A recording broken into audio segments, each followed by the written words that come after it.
this meeting to order. Please stand for the Pledge of Allegiance. I pledge allegiance to the flag of the United States of America and to the republic for which it stands, one nation, under God, indivisible, with liberty and justice for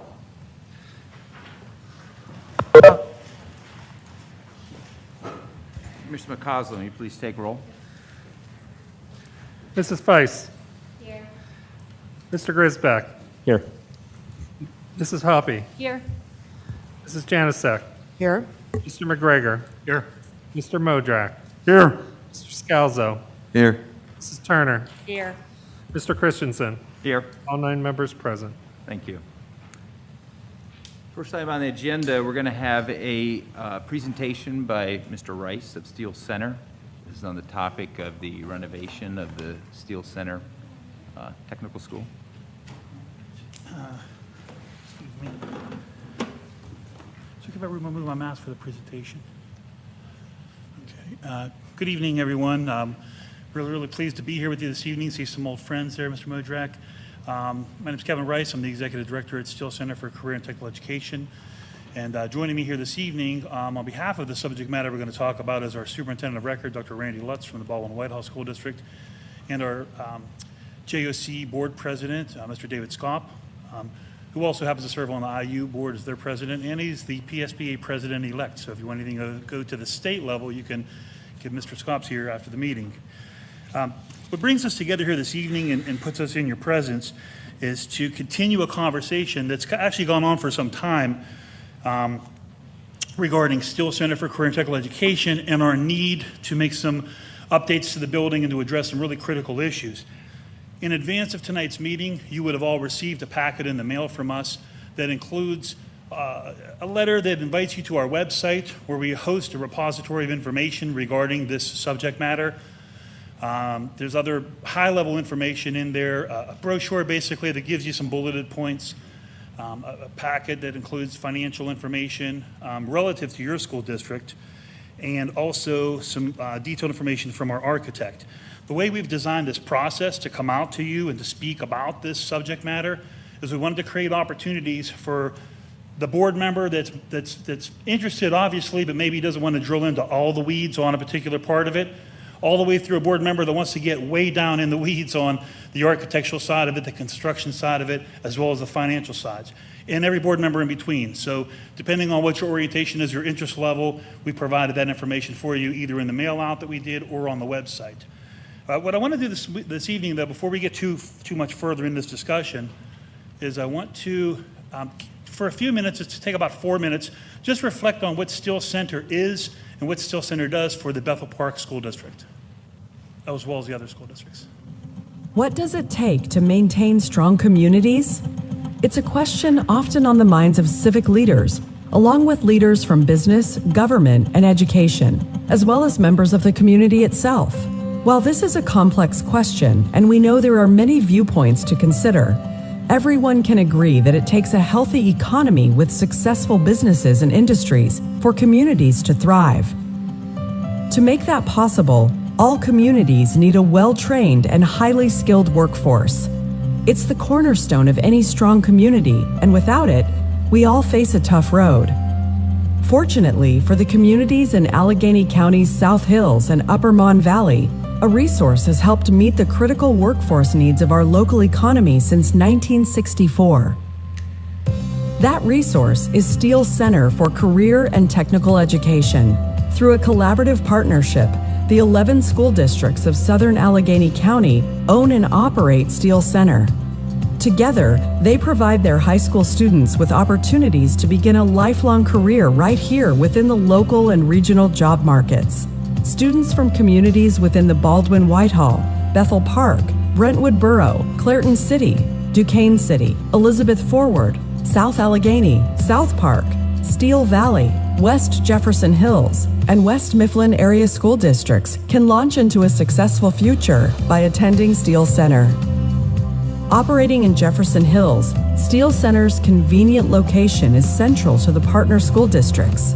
Classes and programs are taught by knowledgeable and dedicated faculty who are accomplished practitioners within their respective career fields. Along with these talented educators, the Steele Center team includes a dedicated and supportive staff and administration to help meet the needs of students. Steele Center is a pathway to success for students in grades 10, 11, and 12, preparing them for entrance directly into the workforce or military after high school, but also to continue their education at 2- and 4-year colleges and universities, as well as trade schools. While still in high school, Steele Center students earn industry-recognized credentials, which are desperately needed by employers, as well as college credits to help them reach their higher education goals. Our post-secondary educational partners have come to expect Steele Center students to be well prepared for studies at the college level, and local and regional employers within the healthcare, construction, hospitality, transportation, manufacturing, IT, and other industries have come to depend on Steele Center graduates to bring their skills and talents into the workforce. Steele Center maintains important partnerships with these employers who support the school by providing work-based learning experiences such as job shadowing, internships, and cooperative education programs. Our business and industry partners also serve on the school's 19 advisory committees to assist in the school's continuous improvement. Many of our business partners are managed or even owned by Steele Center alumni who truly know the value of a Steele Center education. Grounded in a rich history of producing top talent for the workforce within our communities, Steele Center is constantly looking to the future to ensure that our programs, team, and facilities continue to evolve. By providing students with a competitive advantage for their future, supporting the workforce needs of the local and regional economy, and continuing to strengthen our communities. Yesterday, today, and tomorrow, Steele Center is truly making a difference. So thank you for that opportunity to reflect with you on what Steele Center does for Bethel Park community and students. What are the goals of this proposed renovation? There's really two goals.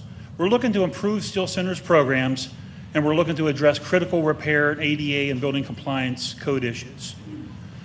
Regarding program improvements, we're talking about a $2 million expansion of our diesel technology program, our diesel tech program. I can assure you, if you look up on Indeed.com this evening after the meeting, for the Pittsburgh area, you'll find somewhere between 150 and 170 diesel technician jobs that are available within a reasonable space of the Bethel Park community. Jobs that pay $25, $30 an hour to start, some even higher, signing bonuses. Those are opportunities available for your kids. We're also looking at a $1 million expansion or enhancement of our culinary arts and baking and pastry arts programs, which I think in recent times you've got real familiar with our baking and pastry arts program. $825,000 to expand and enhance our HVAC training program. $595,000 to enhance the cosmetology program to include a retail-style salon for outside customers. These are ways that we want to strengthen the programs that are already running really well at Steele Center. Also, we want to look at preparing for potential future programs. Build into the plan are spaces within the Steele Center footprint for at least 2 additional programs down the road. We don't know what these programs are going to be at this point. We haven't done that research, and time will tell what's going to be. But some of the ones that come to mind that could be put in and other schools offer, a dental assistant program, a logistics management program, motorsports to repair motorcycles, side-by-sides, things like that, a mechatronics program. These are just ideas we have and part of our vision for the future.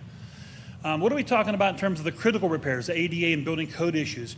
$7.6 million in HVAC systems renovation. I'll show you a slide in a few minutes that highlights some of that, what needs to be done. A little over $3 million for electrical system updates, $1.9 million for ADA compliance issues, $1.3 million for plumbing updates. These are some of the things that you'll see in a building 42 years old. We opened the doors in 1980, and as you go around the school, you see bathrooms that aren't ADA compliant, you see undersized classrooms, you see infrastructure that's crumbling, leaky pipes and things like that. And I'm sure you've been addressing those as well in your district over the years.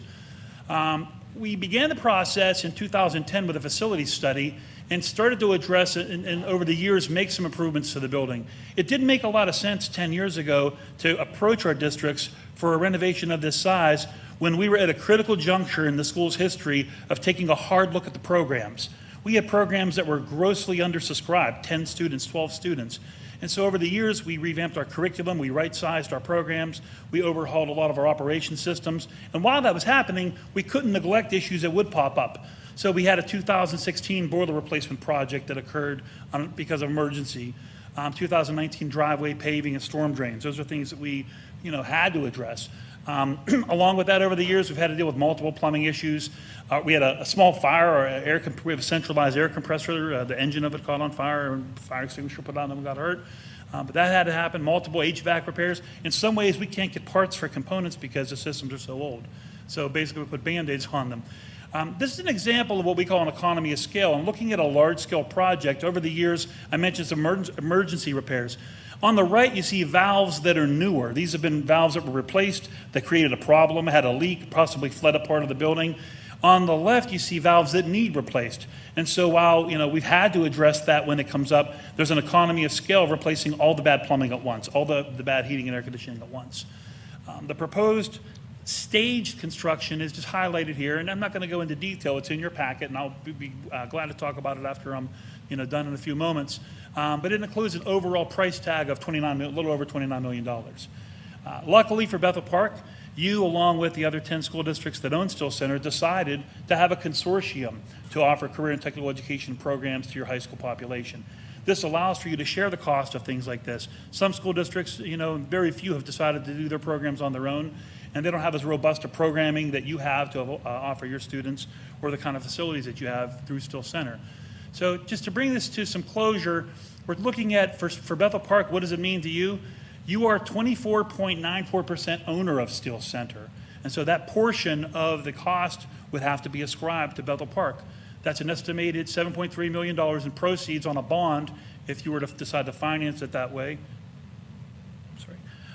Paid annually through a debt service of $521,000 a year. Total after 20 years would be about $10.5 million.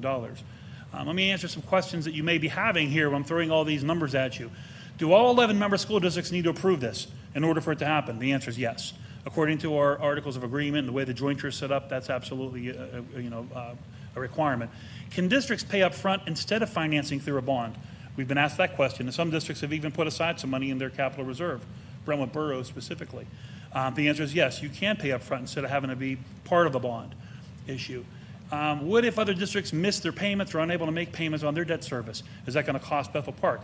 The way that this is being structured is that there's bond insurance that will provide some protection, as well as state subsidy funds through the State Intercept program, which we even had a meeting late this afternoon talking about this, and our solicitor and the other folks that are involved in this assure us that those are sound mechanisms to keep that from happening. On the call, I have Zach, or on your meeting, remote participation, Zach Willard from PFM, and Zach will be available as well to answer questions in a couple of moments here.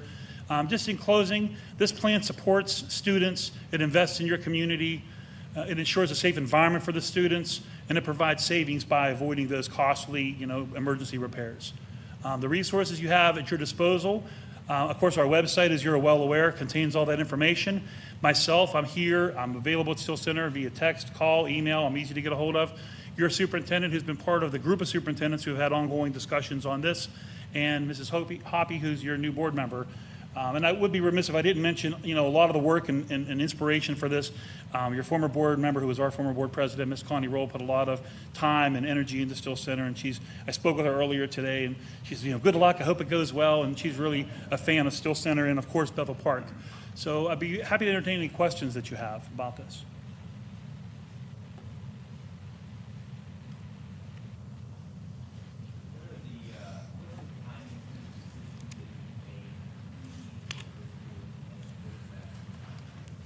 Great question.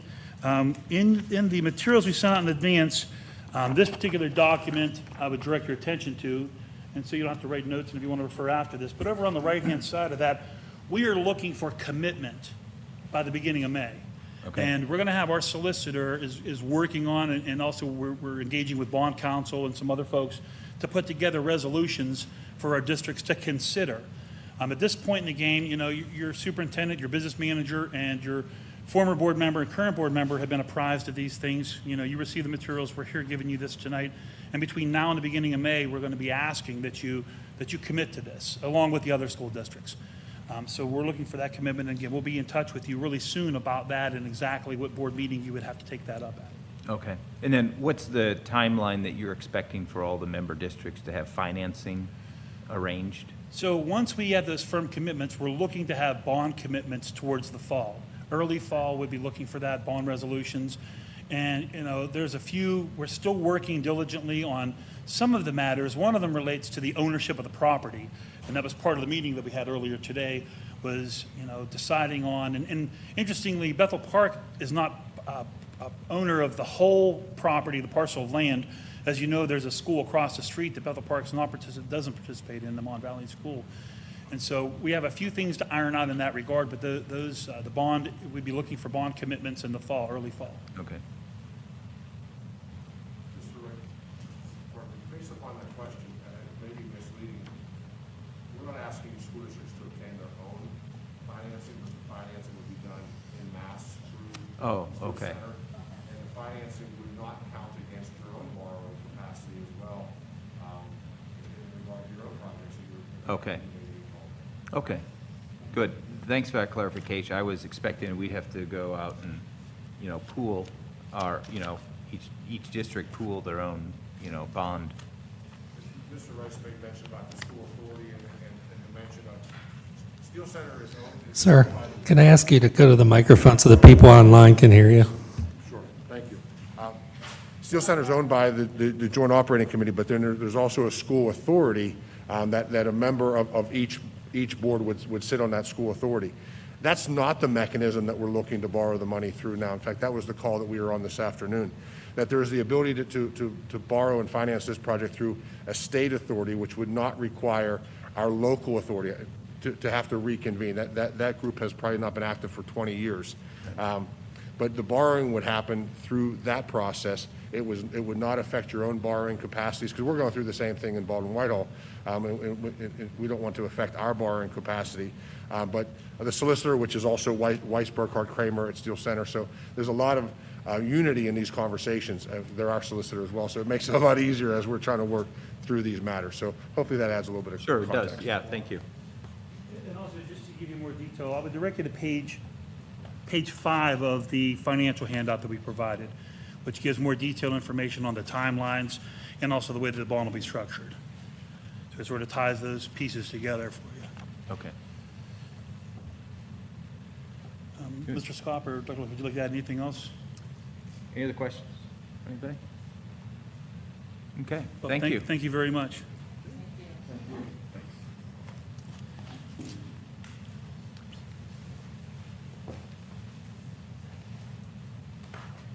Next item, our auditor, Cipher and Cipher, will present their annual report to us.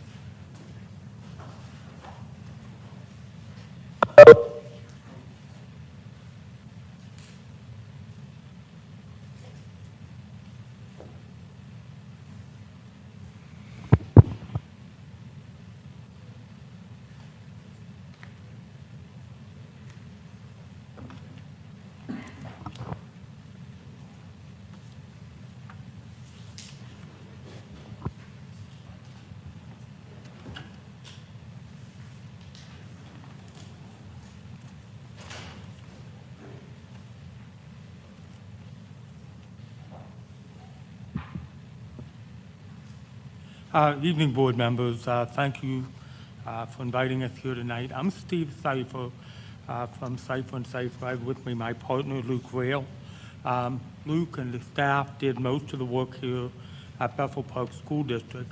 We're going to use the presentation that you all have on the screen in front of you, and it's also in paper form in the audit report.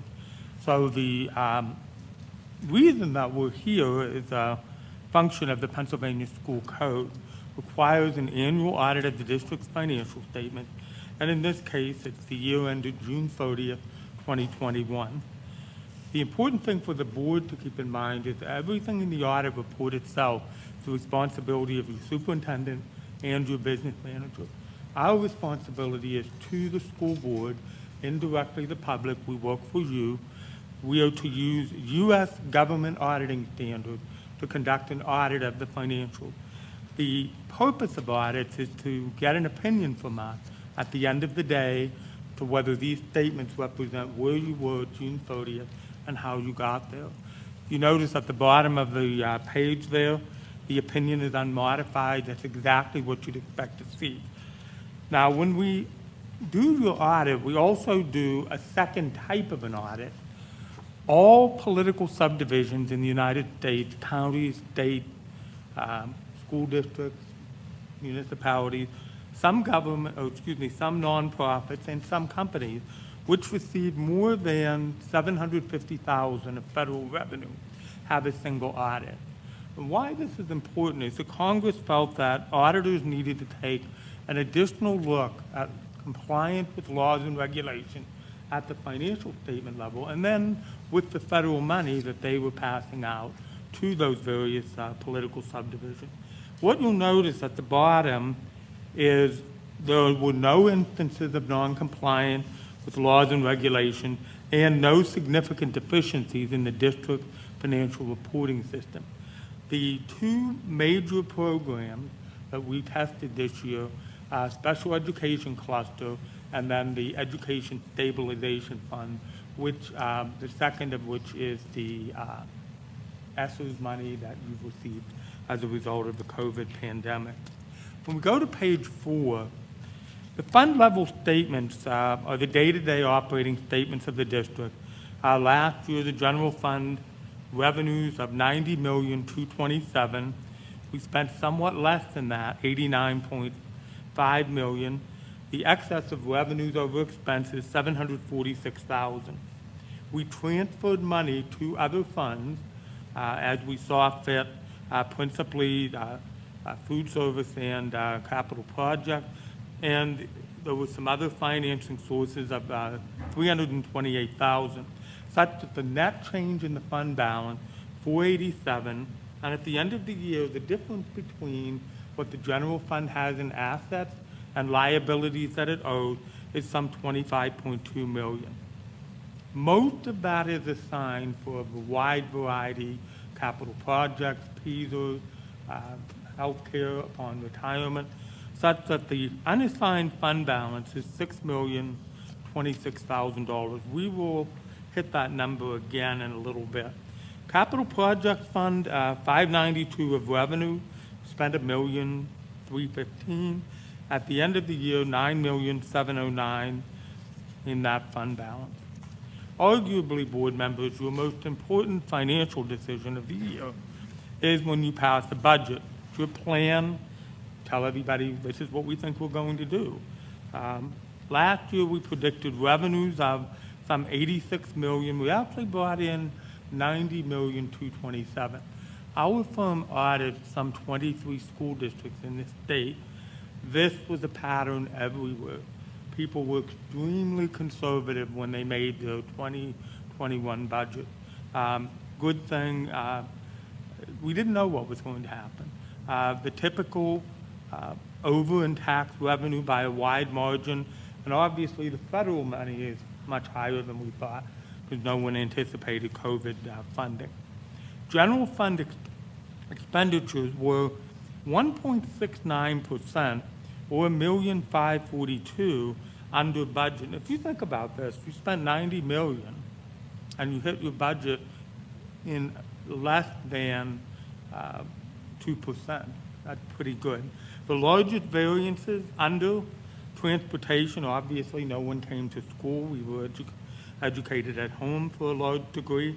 Plant maintenance, nobody in the buildings, you don't have to do a lot. Special education was well over, and then the other variances were widely spread among the other functions. Page 6 is a history lesson. Goes back to 2017. It contains all the components of your fund balance. But what you can see here is that our fund balance as a whole is very steady. The numbers at the bottom there, which actually the kind of light blue color, that's that unreserved, undesignated fund balance, $6,043,000. When you look at page 7, the school board should always ask itself, well, how much is a good fund balance to have? There are only 9 people in Bethel Park School District that know the right answer. And those are you that get to write and raise your own taxes. A daunting privilege. But when you look at this chart, the blue represents that $6 million number. 3 is a minimum percentage of fund balance, and that's of your current year budget, your 21-22 budget. 5% is a good number. The maximum we're permitted by the state is 8%. So you can draw a line across there, and you can see that we're somewhere between the mid-range and the maximum allowed.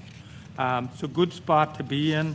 The advocacy that you can never have too much in your savings account probably applies more now than it ever did because of all of the uncertainty.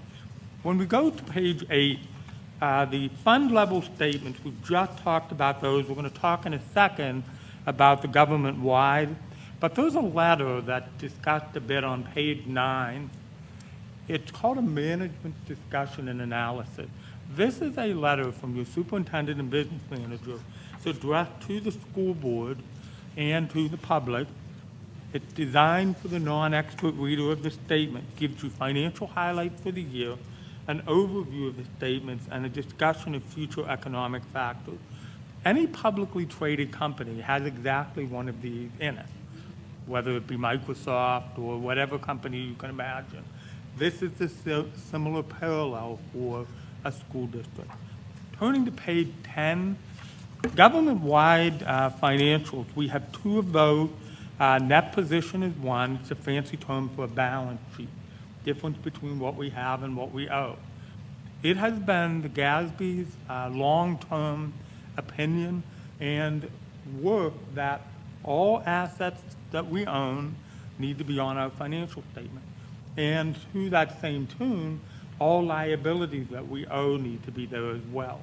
That means the biggest single contributor to the negative numbers that you see there, $123,275,000, we're upside down by that much. But $130 million of that is the PSERS obligation. Not a lot we can do about it because we don't run that system. But you do make promises in your contract for health insurance upon retirement, so on and so forth. Those numbers are included there, as well as all the bonds that we owe, leases, so on and so forth. Page 11 is how we got here.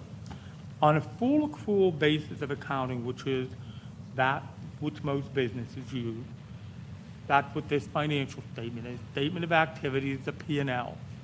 If you start in the middle of the page, $92,155,000, that's what we spent on a full accrual basis last year. We move over one column, $17,338,000.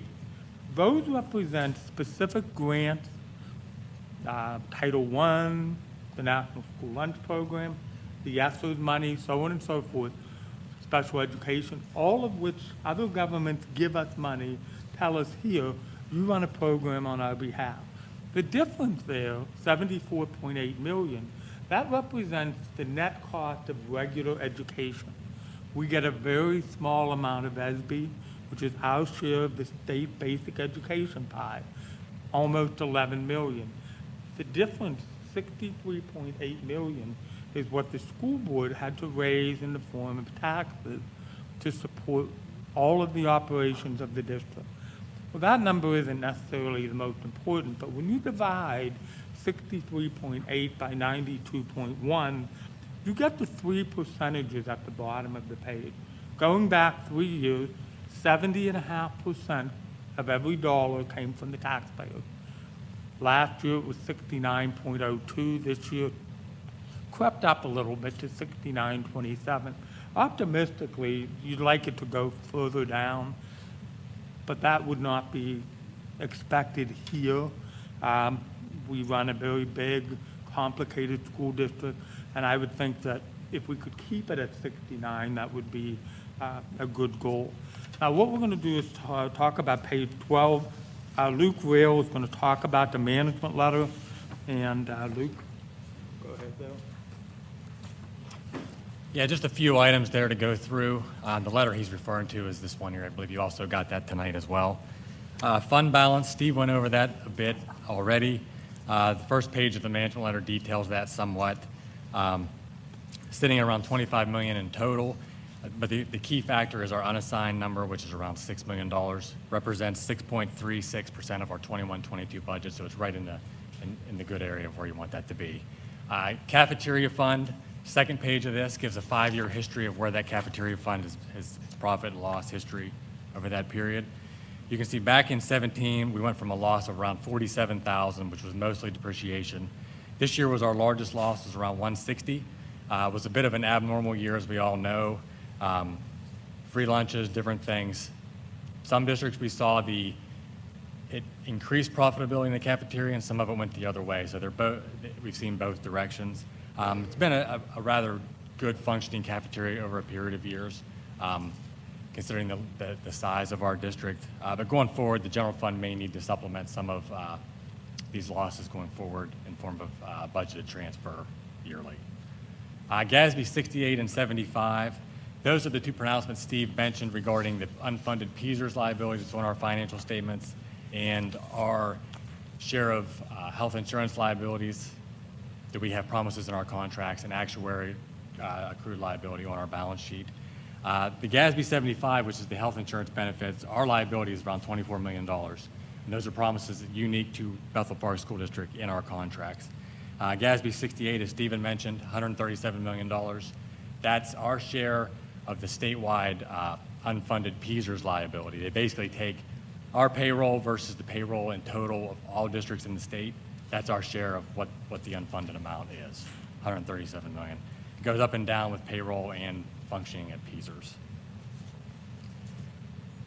If you go back to the presentation, turning over to page 13 on that, is somewhat of a summary of the history of contribution rates to PSERS. We always go through this. You can see back in 16-17, it was around 30%. Now we're just under 35. Projections are around 37% within the next 5 years, so it's going to grow a little bit more, though it has slowed. But as you can see, that is a monster of a number. Over to page 14.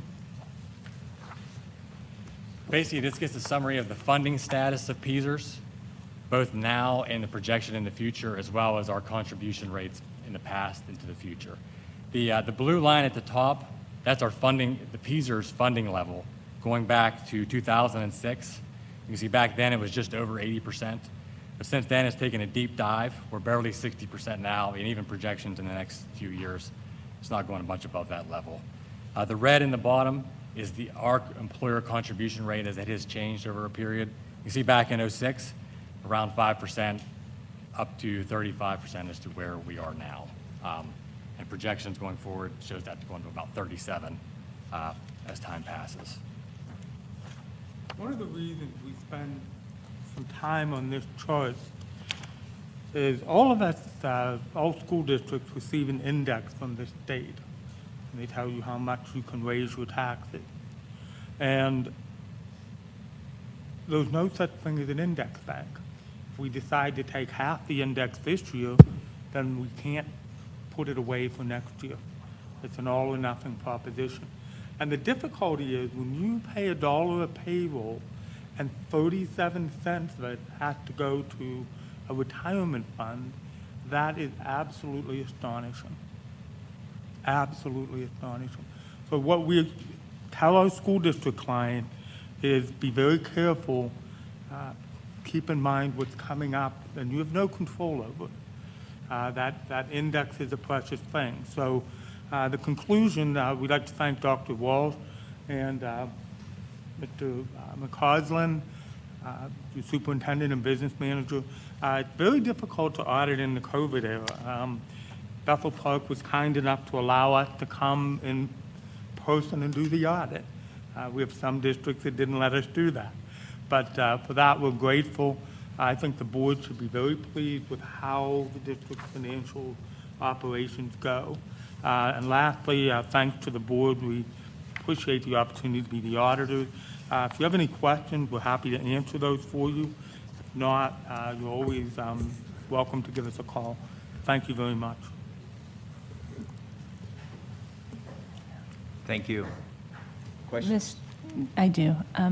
Mr. Cipher, Yeah, oh, yes, I'm sorry. in the past, we had talked about millage rates last year, and it was some advice to, based on what you had seen in the prior years and in the millage cut that happened at the end of the 19 academic year, where would you advise this board with millage rates moving forward, based on what you're seeing in PSERS and based on where we are?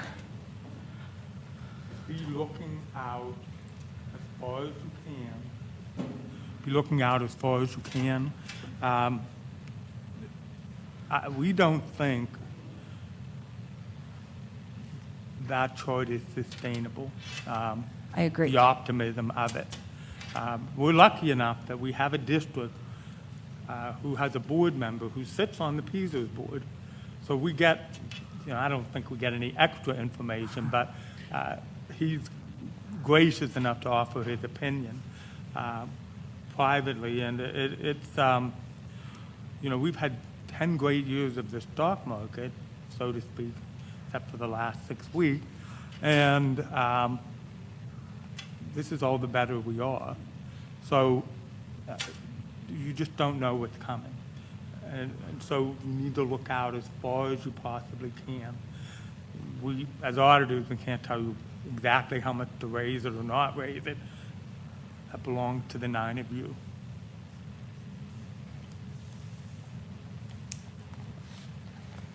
Any other questions? Thank you all very much. Okay, thank you.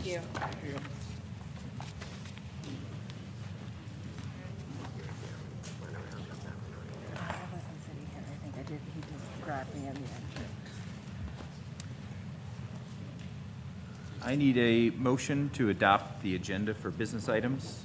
So moved. Whoa, whoa, whoa, whoa, whoa. You got to approve the minutes from the last meeting.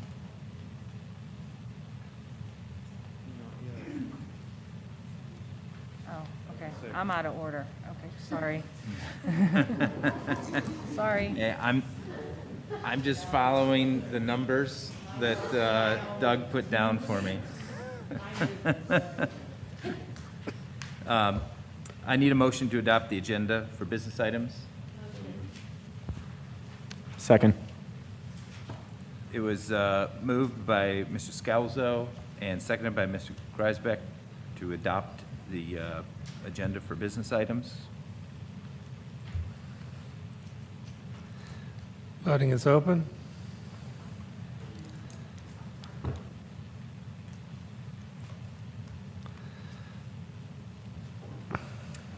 Now, I need a motion to approve the minutes from the last meeting. So moved. Second. It was moved by Mr. Scalzo, seconded by Ms. Turner.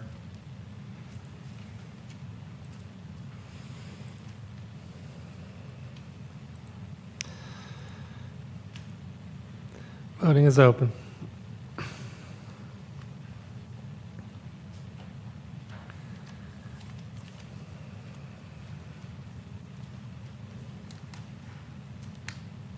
Motion carries.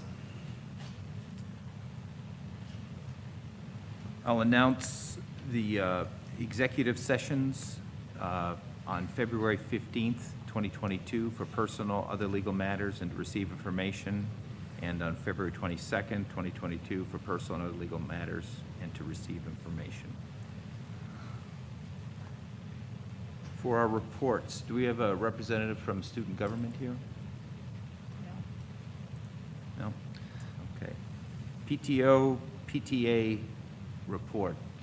Hi, this is Caitlin Metzler on behalf of IMS and the PTO Council. I have the reports from the different PTOs and PTA, starting with Abraham Lincoln Elementary.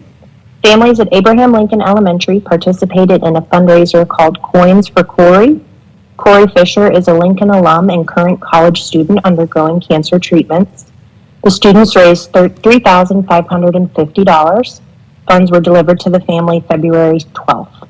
Way to go, Lincoln, and keep fighting Corey. Once again, Lincoln students in grades K through 3 are participating in the 2022 Writers Contest. WQED's theme this year is Write My Future. Mrs. D. Gregorio met with each grade and got the future authors excited to start writing. They are so happy to announce the Lincoln Loggers are back. Lincoln Loggers is what they call the participation in the Kids of Steel Youth Fitness Program. It's open to all students in grades K through 4. On April 30th, 2022, students run a 1.2-mile route in downtown Pittsburgh called the Kids Marathon. Walkers and runners train during recesses on Fridays. It's a great way to show school pride and stay fit. Speaking of staying fit, Lincoln is also participating in Jump Rope for Heart Health. So far, they have 96 students registered and over $6,200 raised for the American Heart Association. The fourth graders at Lincoln were able to have one final holiday party. On Valentine's Day, volunteers gave their time and energy playing games and doing crafts. Today happens to be 2/22/22, so they are calling it Tuesday by wearing ties, tutus, and tie-dye spirit wear. They hope it was a good time for all. The Abraham Lincoln PTO is offering 2 $500 scholarships to current BPHS seniors who have attended Lincoln Elementary for at least 2 years. They have been accepted to attend post-high school training or college and have been actively involved and in good academic standing. If you know of any interested candidates, please have them see Nancy Gorino in the BPHS main office for the application.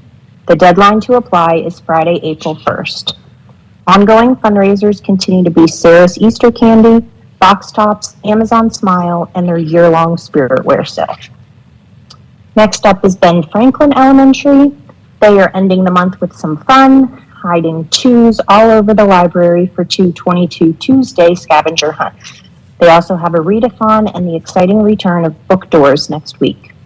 March starts off with some spirit days to celebrate the end of the readathon and Dr. Seuss's birthday. They also have a fundraiser spirit night at Red Robin. On to George Washington. George Washington celebrated the 100th day of school with prize raffles for each grade every 100 minutes. They are currently planning a neon party at the BP Community Center next month, which is put on by a professional laser company.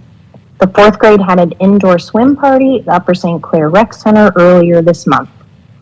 Penny Pig's Penny Wars just wrapped up and was very successful at raising funds. The third grade won a pizza party for coming in first place. A night at the races, which was postponed from the fall, will be held in May, and ticket sales have started up again. George Washington will be kicking off their American Heart Association Kids Challenge on 2/21. Washington Day was celebrated on 2/22 with a virtual assembly on George Washington, and special treats, prizes, and a raffle with prizes that include a family membership to the Carnegie Museums. Their pepperoni roll fundraiser wrapped up, and the spring Sarah's candy sale has just started. The yearbook has had multiple themed dress-up days in the past month. And the PTO supplied party goods to classrooms, and with the help of teachers, Valentine's Day parties went well. The PTO has also purchased classroom supplies that were needed and requested for several classrooms. They have an assembly planned for March and are very much hoping the board will allow this to happen. William Penn Elementary. William Penn celebrated the 100th day of school with PTO-sponsored gift card prizes for students every 100 minutes. They had an exciting photo booth opportunity for students as well. Valentine's Day parties were led by teachers in the class, and PTO sponsored a snack from Metz. They are in the planning stage of the science fair and ice cream social event scheduled for April 13th. They are also looking forward to the Career Exploration Assembly and Fair in May. They just opened up applications for anyone who would like to share their career at this event. They will also have the first ever school-wide talent show this May. Their pierogi fundraiser sale ends on February 24th. Please contact a William Penn family if you are interested in ordering and supporting the fundraiser. Neil Armstrong Middle School.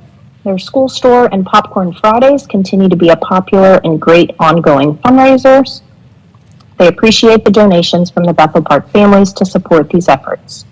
Popcorn Friday rewards have also been used for various programs, including the sock drive winning classrooms, which received their rewards on February 18th. Their Moe's fundraiser completed in February with selling 24 kits to families, raising $240 for PTO funds. Their Battle of the Books has been scheduled for February 25th and has 28 teams participating. Their Spring Book Fair is scheduled for March 7th through the 10th. The Spiritware will be launching a spring sale. Additional plans for spring programming include fun days and the proposal for a spring fling dance, which are in development. A teacher appreciation e-card was sent to the NAM staff and was signed by local community. They are looking for soon-to-be 5th and 6th grade parents to express interest in board participation for 2022-2023 school year. They would like to thank all Bethel Park families, especially the parent volunteers who continue to support the programming put in place by the PTO. And finally, Independence Middle School. Their PTSO was able to fund the Bold and Gold events in February and has begun the preliminary preparations for the end of the year events. That's all I have. Thank you. Is there a solicitor's report? No report this evening. My report was shared in executive session. Thank you. Any committee reports from people attending the extra committees? No?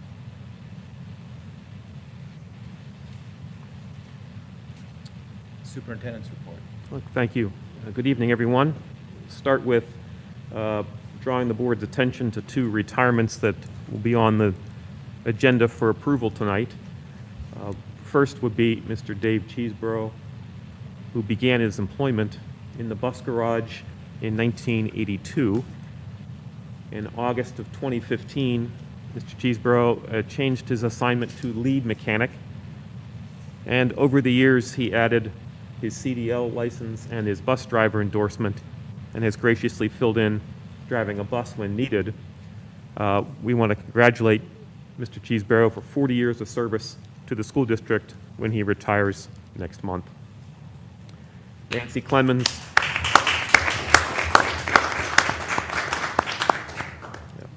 Nancy Clemens was originally hired as a sub in 2004 and then long-term sub and all the way through March of 2008. And in September of 2015, she became a computer technology paraprofessional at Memorial, is where she'll retire from us the 1st of April. 7 years as a paraprofessional. And we wish Nancy and Dave all the best in their retirements. Very nice.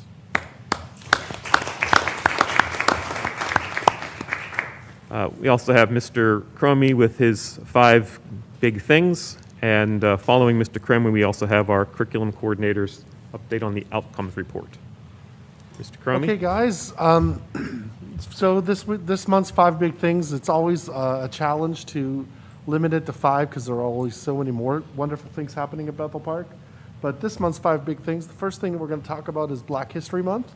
In all of our schools, if you go to any Bethel Park school this month, you'll see Black History Month is being celebrated throughout our classrooms and in the hallways. Some examples include at William Penn, they've made the library really a great resource center for age-appropriate readings involving Black History Month.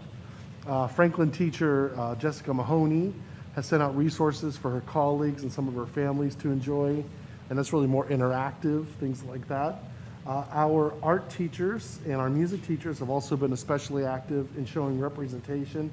For example, in Mrs. Johnson's class, she's made some curricular connections to the Underground Railroad through the song Follow the Drinking Gourd for some of her students. Her 3rd and 4th graders have also discussed what a protest song is, and they've specifically focused on We Shall Overcome. Mrs. Kristen Ritchie, Johnston's classes they also have been doing Black History Month projects all month. Today, for example, they were working on some art inspired by the artist Faith Ringgold and some of the others. Also, they have Romer Bearden.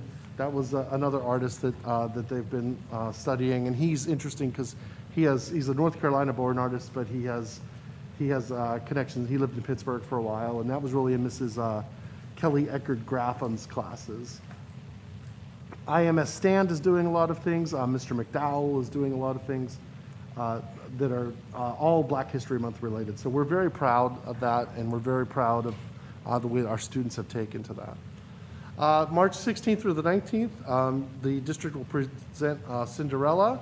It's the Rodgers and Hammerstein version. There's actually several different versions, but we're going to present that. One of the things that's most interesting about that is that it's that was actually not a traditional stage show. That was made for a television program that was later adapted to a stage show, and we'll be performing that on, like I said, March 16th through the 19th. Tickets are $10. There are some differences. Students grades 1 through K through 4 can get a discount on certain dates. Some of our senior citizens can get a discount, and please check our website, which has more information. One of the things mentioned earlier was about Corey Fisher. Corey's battling Ewing sarcoma, which is a rare type of cancer that occurs in the bones or in the soft tissue around the bones. During one of his recent hospital stays, Corey was surprised by TJ Watt with a virtual greeting and a pair of tickets to SoFi Stadium for Super Bowl 56. Also, as was stated earlier, the families and staff at Lincoln held a collection for Corey and his family, and they were raised $35.50 for him. So that was a really wonderful thing, really nice kid. And I will tell you, I spoke with him before the Super Bowl, and he predicted a 3-point Rams victory. So he has a career in Las Vegas, if he wants to follow one. All right, so also kindergarten registration is open. We're doing online registration now, and we certainly encourage families to do that. If you need assistance with it, you can certainly reach your child's secretary, and they can kind of walk you through the process, but the enrollment page is open and ready to roll. And finally, this Friday is Battle of the Books, one of the cooler events we do in a year. It's at Neil Armstrong Middle School. The students come, they dress in literary-themed costumes, and they compete in the Battle of the Books. The student teams of 4 to 6 members will be required to answer questions from books Who Was Blackbeard by James Buckley Jr., The Great Treehouse War by Lisa Graff, who actually recently read to our students virtually, I Survived the American Revolution by Lauren Tarshish, and of course, The Last Kid on Earth by Max Brallier. So that's a really fun event, and that's Friday night from 6:30 to 8:30. So that's all I have for 5 big things. Thank you. Thank you, Mr. Cromie. I'm going to turn it over to Mrs. Figlioli and Mrs. Wells to talk about our outcomes report.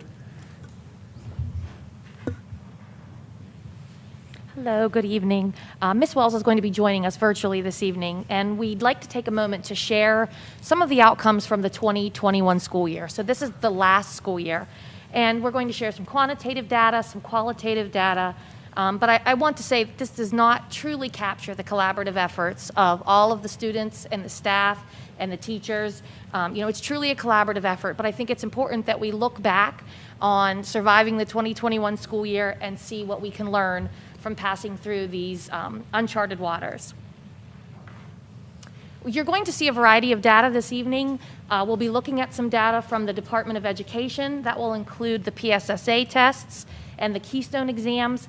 That data has been officially released to schools, but has not been publicly released on the Future Ready Index. So we are using technology system that is called EdInsight that we are able to show you that data this evening. We'll also be looking at some data from AP assessments and exams, the SATs, and also the ACTs.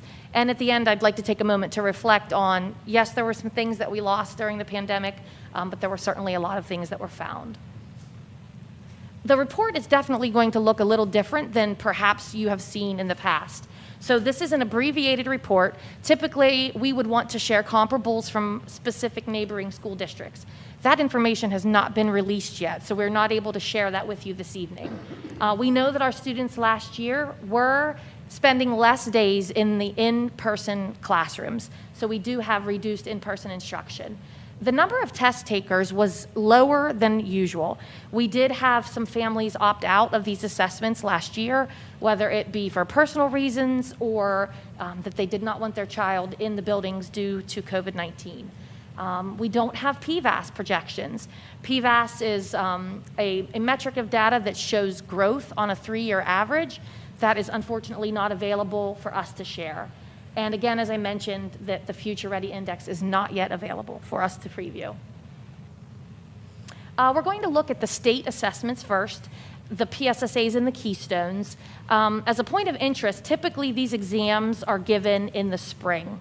In the 2021 school year, they allowed the testing window to be carried over into the fall, so that if you had students who were remote and they were returning for the 21-22 school year, they could take those when they return to school. Those exams are not allowed to be taken off campus. So many school districts were having students coming back to school in the fall and taking the exam from the former school year. Again, the Future Ready PA Index is not available. I wanted to link it. This document will be, the slideshow will be available on the website, so I wanted to have an easy way for you to access that information when it was available.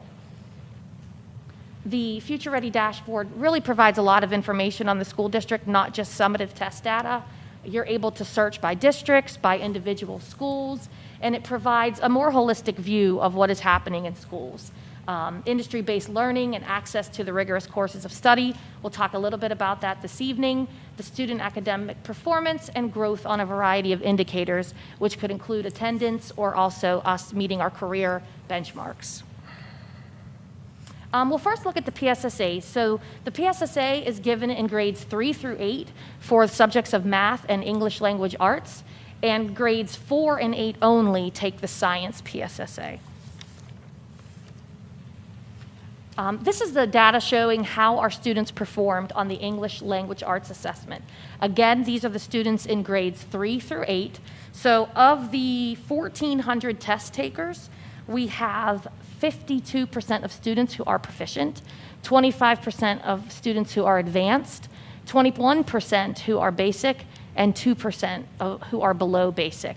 The advanced and proficient performances are combined to describe the proficiency rate. So the proficiency rate for the English Language Arts PSSA was 77% last year.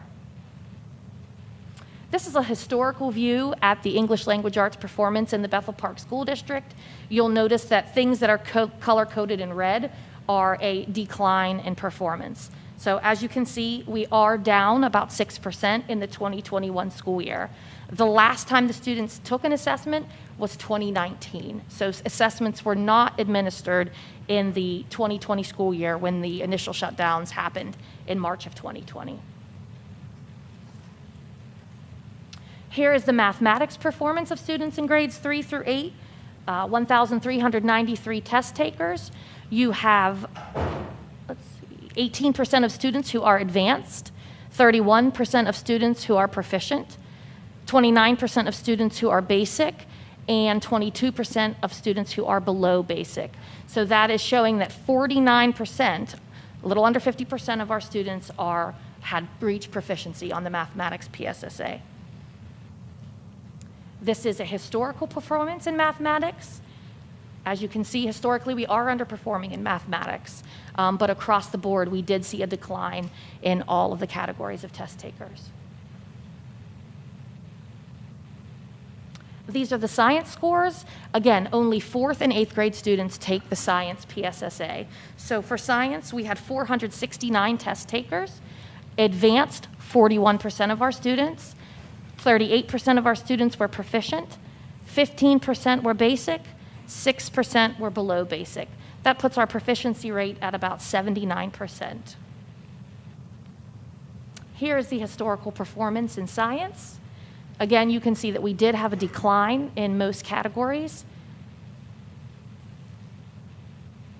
and we're down about 10%. I meant to tell you that in the mathematics, we are down about 18% from that last time that we took the assessment in 2019. I'd like to share this with you informally. Like I said, the Future Ready Index has not been released, so we don't have the formal comparables of neighboring school districts, but I've been overwhelmed by the supportiveness of the neighboring school districts in sharing how things are going in the district. So beginning of the year, many of us participate in curriculum meetings at the Allegheny Intermediate Unit. And through some informal sharing of about 16 districts, we all were sharing our rates of either improvement or decline. As you can see, we all saw a decline in performance. So I wanted to share this with you. It kind of contextualizes that we're all in the same boat, but it also shows that there are still some areas that Bethel Park needs to make some gains in. So if you look in the area of English language arts, the average decrease, again, informal sharing, was about 5.66%. We were right around the ballpark there with a loss of about 6%. In math, the average decrease was showing about 11.21%. Ours was, as I said, 18%. Science, 8.5% decrease in this informal sharing. Our decrease was around 10%. I'm going to let Ms. Wells take over with the Keystone exams. Can I ask a question? really quick? Absolutely. With the math, I mean, I can see how close ELA is with and the science, but the math is of concern. So what are we going to do different for that? I mean, obviously we're lower than everyone there in all areas, but closer with ELA and science, but math, there's a bigger gap. Agreed, absolutely. From doing some historical background check and seeing, what's been going on in the area of mathematics curriculum, the last time that the curriculum committees convened over mathematics, grades 3 through 8 in the Algebra 1 course convened in 2017. And then in 2019, Algebra 1, Algebra 2, and the geometry courses wrote curriculum. So clearly, I think that is a step that needs to be taken. We need to have a more flexible and fluent curriculum process so that we're doing this all the time and not waiting for these cycles to come up and everyone to get their turn. So that's definitely something that I think we need to be doing annually. Some things that had happened this year as far as professional development goes, the math teachers in grades 5 through 8 worked with the Allegheny Intermediate Unit in exploring how to make your assessments more rigorous. When you look at data and you're looking at state test data, you often want to compare it to how kids are performing in classes. And sometimes that doesn't match up. You'll see that your students are performing well, A's, B's, C's, but when they perform on the state assessment, it doesn't align. So that was a really great training that Michelle Burgess from the AIU offered in helping the teachers increase the rigor of assessment. I'd like to see us spend some time looking at how to differentiate and how to use our instructional minutes wisely, working smarter, not harder. We are fortunate this year that we're using a tool called MapGrowth. So in an exam like a PSSA or a Keystone, you take the exam at the end of the year, they send you the reports the next fall, and you've got to make sense of it at that point. And that's not very timely for a teacher. Those students have already moved on to the next course or the next grade level. So I find a lot of promise in the MapGrowth assessment that we're administering in grades K through 8. We're doing it 3 times a year. The data comes back into the teacher's hands days later. We also have software, ExactPath, Study Island, that the students' results go right into that software. And it's able to provide a personalized pathway based on what the student did well on or did not do well on. So that really helps lighten the load of the teacher in providing differentiation. Looking into next year, a lot of ideas for professional development. I'm new to the district, started in September. I have some things I would love to share with the district, but that is really something that is a conversation that we all have to have together. The teachers have seen this data informally, the principals have seen this data, the outcomes report itself, and I really look forward to conversations about what we can do to start from grade kindergarten and on up for our students to build mathematical fluency. I will tell you that math scores started, I'm not trying to excuse the scores, but as far as the narrative goes, in 2014 when the P8 core standards were adopted, math scores across the state just, if you look at a longitudinal graph, they just plummet. The rigor went completely up. You know, our students are expected to not just know the answer, but also be able to explain their answer, justify their response. They should be talking about math and talking to each other, representing their work conceptually. So I think we have a lot that we can be doing professional development-wise, but I am really excited about what's already in place right now with the MapGrowth. I think that will really help us in that particular area and in English language arts. So do you think the approach will look different even for this fall? What I mean is we're not going to repeat exactly what we did last year, correct? No. I would, and to give credit and to really acknowledge, You know, there was an interim superintendent here last year. You had a pandemic. You know, those things are explanations. I'm interested in explanations, not excuses. So I do think that there's been a lot of promising tools that are being used, a lot of promising conversations that are happening. So I really am optimistic about our future.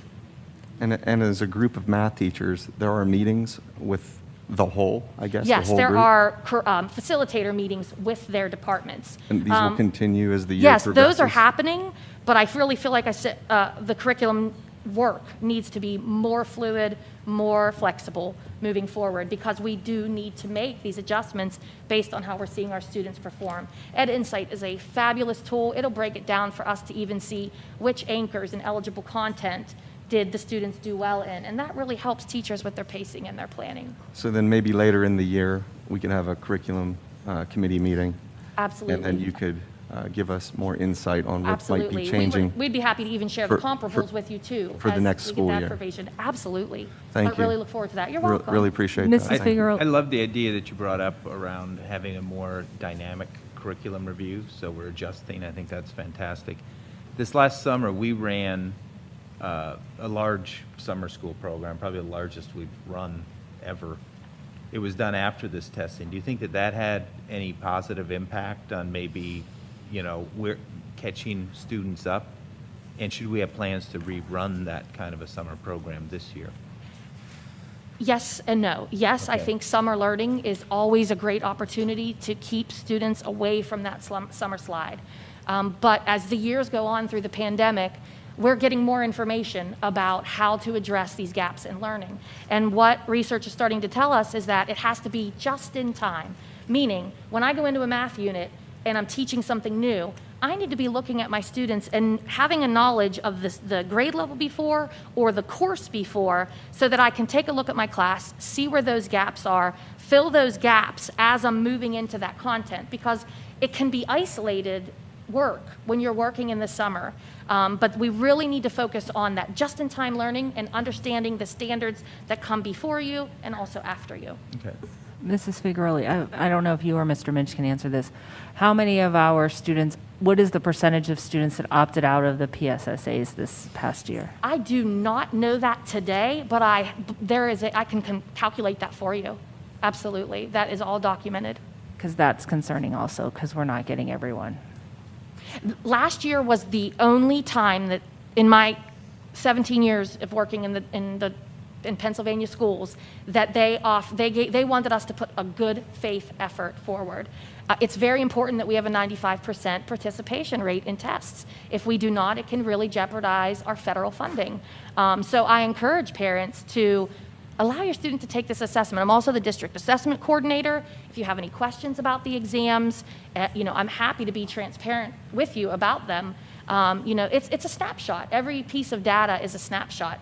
So if a parent is worried about how their child is going to be labeled based on how they performed, or, it's one snapshot. We have classroom assessments, we have MAP growth. It's really important. I don't anticipate PDE ever offering that grace again. No, I agree with you. I was just interested in what Absolutely. Yeah, I can get that for you. Thank you. You're welcome. Did you break down on I'm assuming a grade by grade basis? You talked about the just-in-time learning, and I'm kind of concerned with if we noticed any consistent trends on particular schools or particular grades, and we're identifying those students appropriately, so next year they get caught up on the things that they're currently behind in. It's actually happening right now because of Awesome. MAP growth. Yeah, that's the nice thing about that tool. We don't have to wait until the one-time assessment shows up. We have had fantastic conversations. Ms. Wells and I have met with every principal about the winter MAP data results, going through each grade level. I will be honest, the math is showing up in those areas as well. So we're really looking into what are the skills, specific topics and strands that we need to be looking at. So yes, and fortunately we don't have to wait for that data to come in. And that it's nice to have checks and balance with those different data sources. Any other questions before we move on to the keystones? All right. Ms. Wells. Okay, thank you, Mrs. Biglioli. Hello, everyone. Thank you for allowing us to present this evening. I'm going to talk next about the Keystone exams. The Keystone exams are end-of-course exams in biology, algebra, and literature. Students take these tests as they complete the exams. So we do have some students at IMS who take the algebra exams as they finish that course. These exams are also part of our federal accountability, and so all students need to have taken the exams by the end of 11th grade, even if they do not participate in these 3 courses, in order to meet that 95% federal accountability level that Mrs. Figlioli talked about.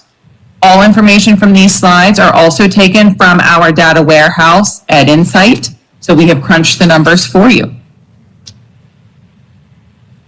The first slide we're going to look at is the Literature Keystone exam.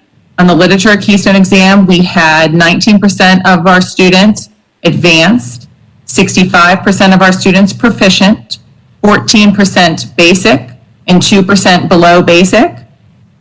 This exam was primarily taken by our sophomores at Bethel Park High School, and 84% of the students passed the exam scoring proficient or advanced.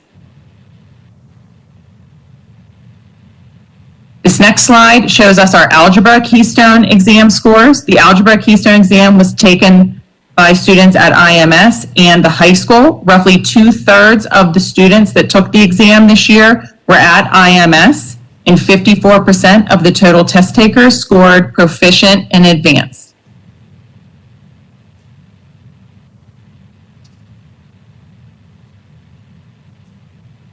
The Biology Keystone. This exam is taken at the end of the biology course.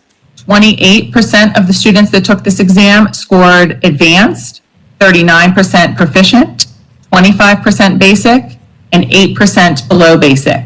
67% of our test takers passed the Biology Keystone exam. This slide shows our historical performance of the Keystone exam over the past 4 years. As you can see on the slide, our algebra passage rate of 59% is the second highest in the last 4 years. The literature passing rate of 84% is the highest in the last 4 years. And the biology 68% passing rate is the second highest in the last 3 years. So compared to our previous years, our Keystone exam scores remained relatively the same, with the exception of the literature scores increasing by 12%. This could be attributed to students forging their path for Act 158 graduation pathways and trying to meet the Keystone pathway or the composite pathway.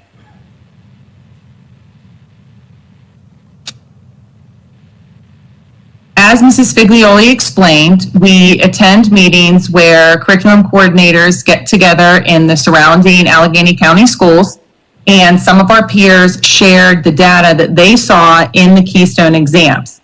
So based on informal and early fall sharing, local districts saw large decreases in their algebra and literature scores. Fortunately, our literature proficiency rate increased by 12%.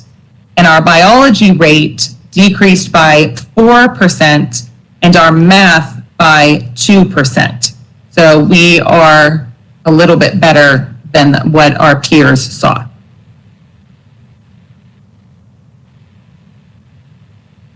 Next, we're going to talk about the advanced placement exams that we are in Bethel Park High School.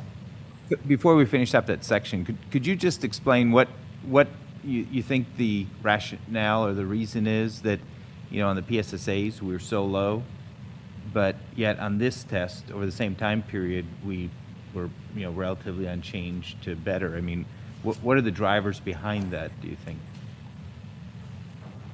So, I mean, we can only speculate that possibly older students realize that they are now responsible for their own pathways of graduation. And 2 of those pathways, which the state is explaining are the most straightforward pathways, is the passing of the 3 Keystone exams or the passing of the Keystone exams on a composite basis, which takes an average score of all 3 exams. And as long as you reach that average score, and you get to graduate.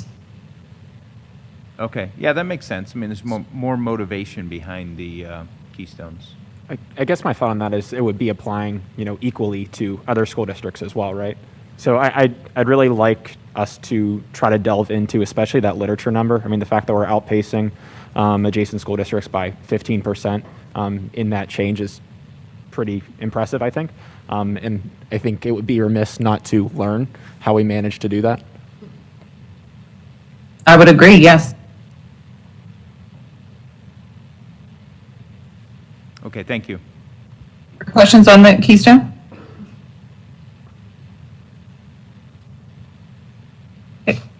The advanced placement exams. Advanced placement exams are college-level coursework where students can earn college credit for a score of 3 or higher on an exam, depending upon the post-secondary institution that they attend. We currently offer 19 advanced placement courses at Bethel Park, and these are available to students in grades 10 through 12. For this school year, the 21-22 school year, we are enrolled in the National Math and Science Initiative, NIMSI, and that aims to increase course enrollment and course scores.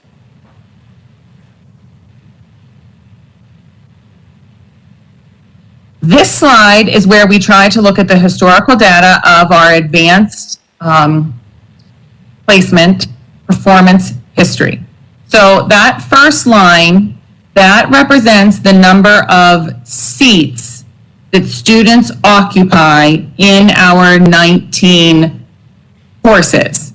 And so we went into our historical data and counted the number of students that were enrolled in the AP courses.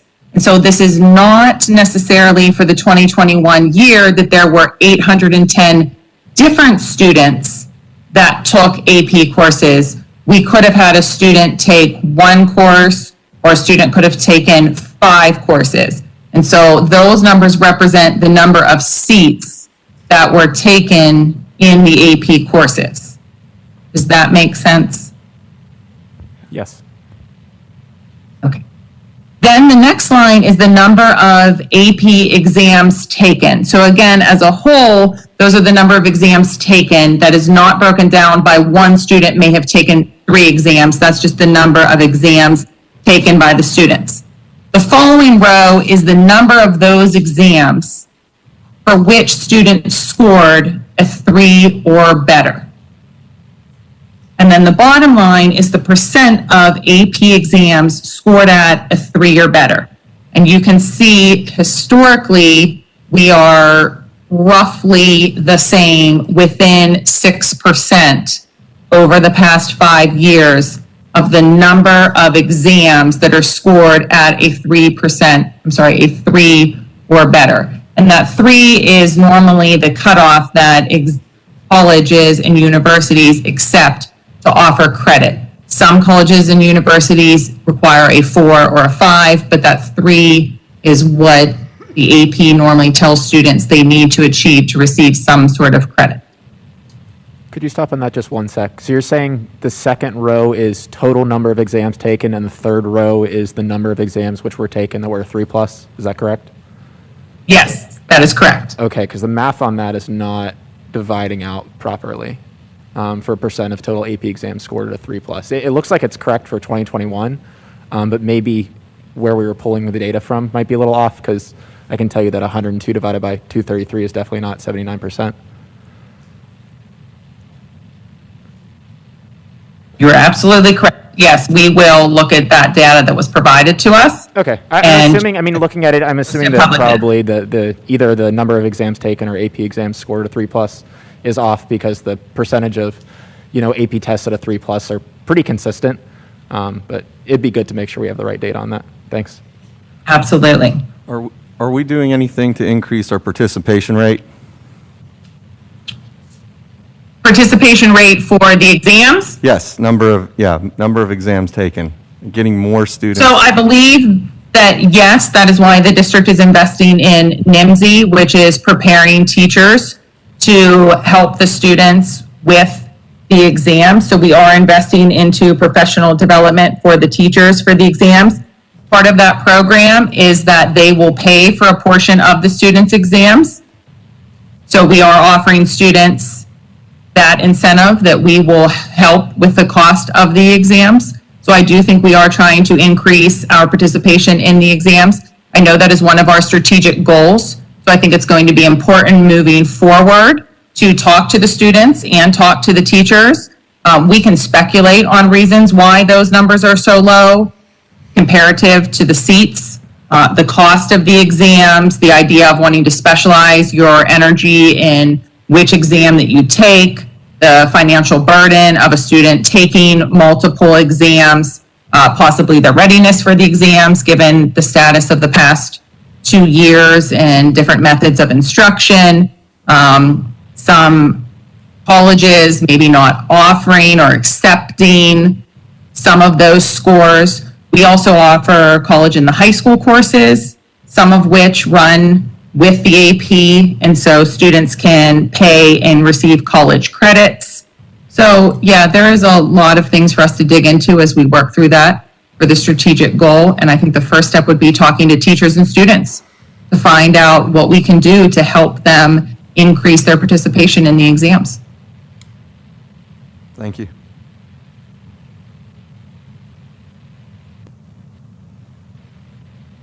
On the next few slides, you're going to see our AP courses that Bethel Park offers and the number of students tested in each course and the number of students who scored a 3 or better in the course. So this is our sciences, our computer science, our English courses, and one of our history courses. This next slide shows our foreign language courses, our music course, science course.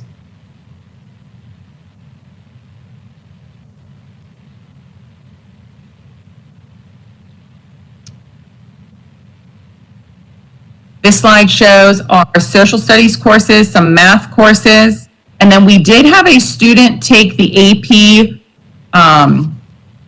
World History Modern exam. That is not a course that we offer here at Bethel Park, but students can choose to take tests without taking the course. They can pay for those and take those tests.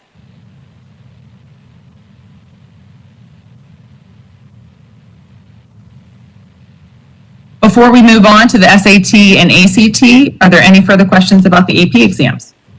A lot of the stuff that like we as a board look at for AP exams are pretty broad and prescriptive as a whole. I was just curious if you're looking at some of the numbers and for example, like the AP Calc AB, I'm pretty surprised to only see 9 total students taking that. I mean, maybe part of it is because a lot of schools will accept the AB portion of the BC exam, but I was just curious if we were looking at specific courses and, you know, why we may have, I guess, an underutilization of those courses. Yeah, I think that's something that we're going to need to do in the strategic plan moving forward is really talking to the students to see. I do know that they changed in the last 2 years that you have to sign up and pay for the AP exam by November 15th.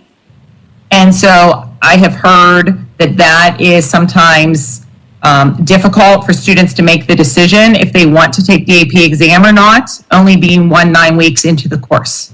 And so that is a relative recent change, for the AP exams. So that may be something that's hindering some of our participation, but I don't think we'll know until we talk to the staff and the students. Okay, thank you. Absolutely.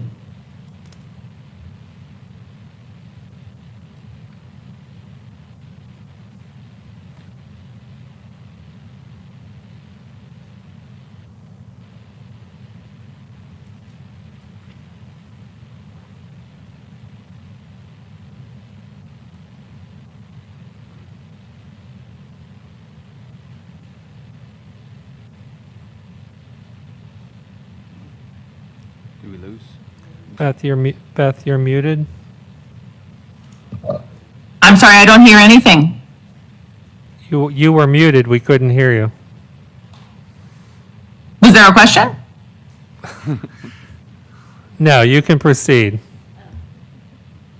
Oh, I'm sorry. Mrs. Figlioli is going to take the SAT and ACT.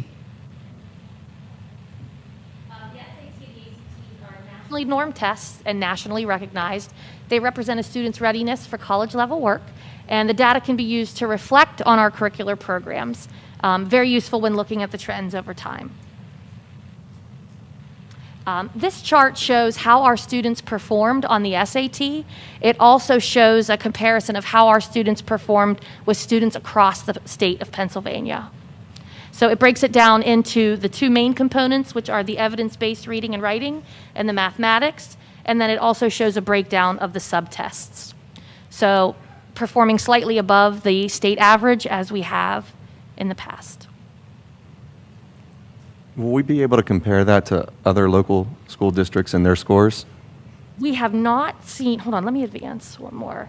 I don't have anything of other school districts, but I could probably get that out for you. Okay. The state puts out the state puts out a report that summarizes the state, but I've not seen school districts, but I can certainly look.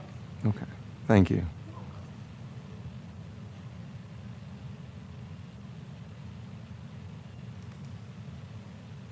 These are the historical trends of the SAT. Again, the two main components are the evidence-based reading and writing and the mathematics.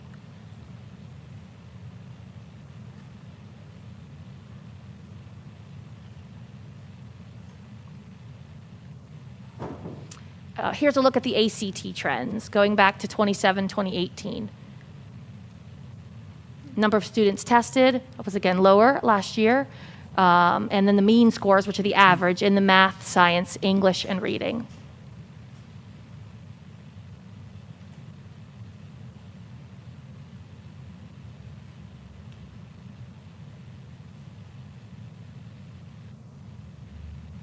I had an interesting experience that I really wanted to share when sharing all of this data, knowing that we were going to be looking at some losses, some loss in scores.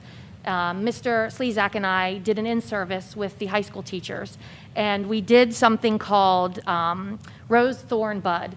And essentially, we had the opportunity to work with all of the teachers in the high school, and we asked them to tell us what are things that coming through a pandemic and surviving education 2 years through a pandemic, what are some things that were positive?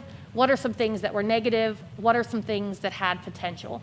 And so we went through this process with the teachers. We gave them some time in small groups to do this. And then after they had put together all of those Post-its, we asked them to put them into some categories.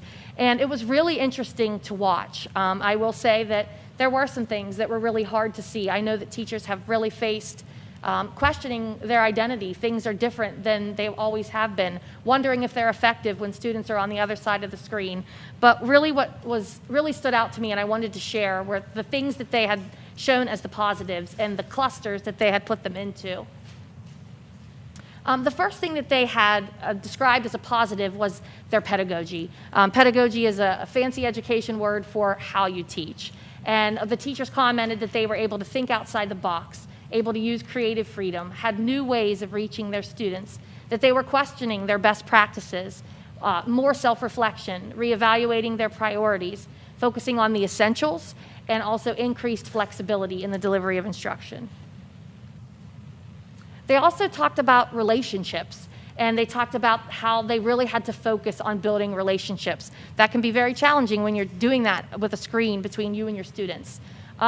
They were really grateful for the shared empathy by the community over the circumstances.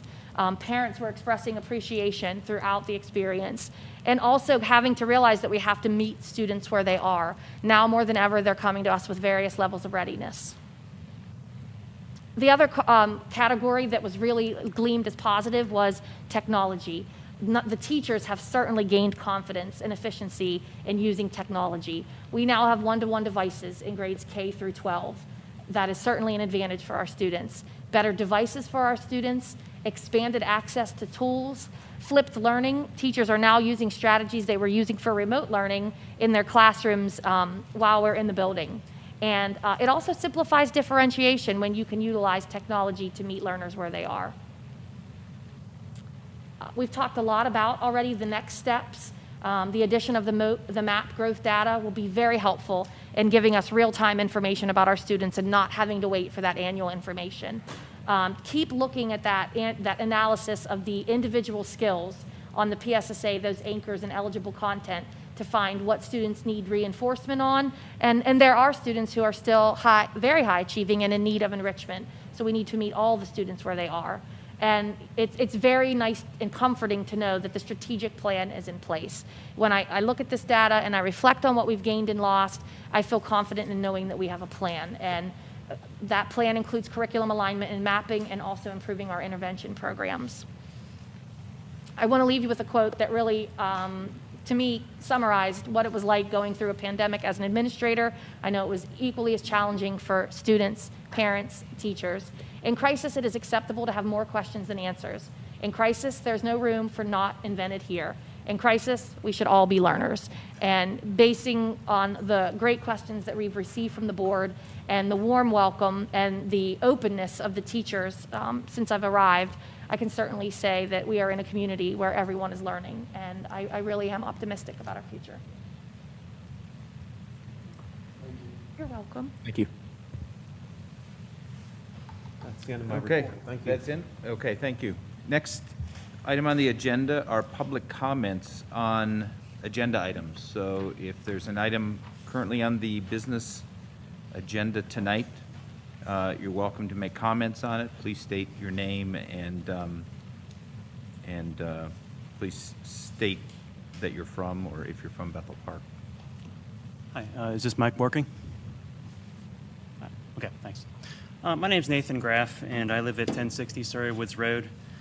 My children, I have three young children. They were in the Bethel Park school system for many years, but you know, in the 2020-2021 year, things went terrible. The fact that we were remote for more of the year than we were in person really harmed my children's education.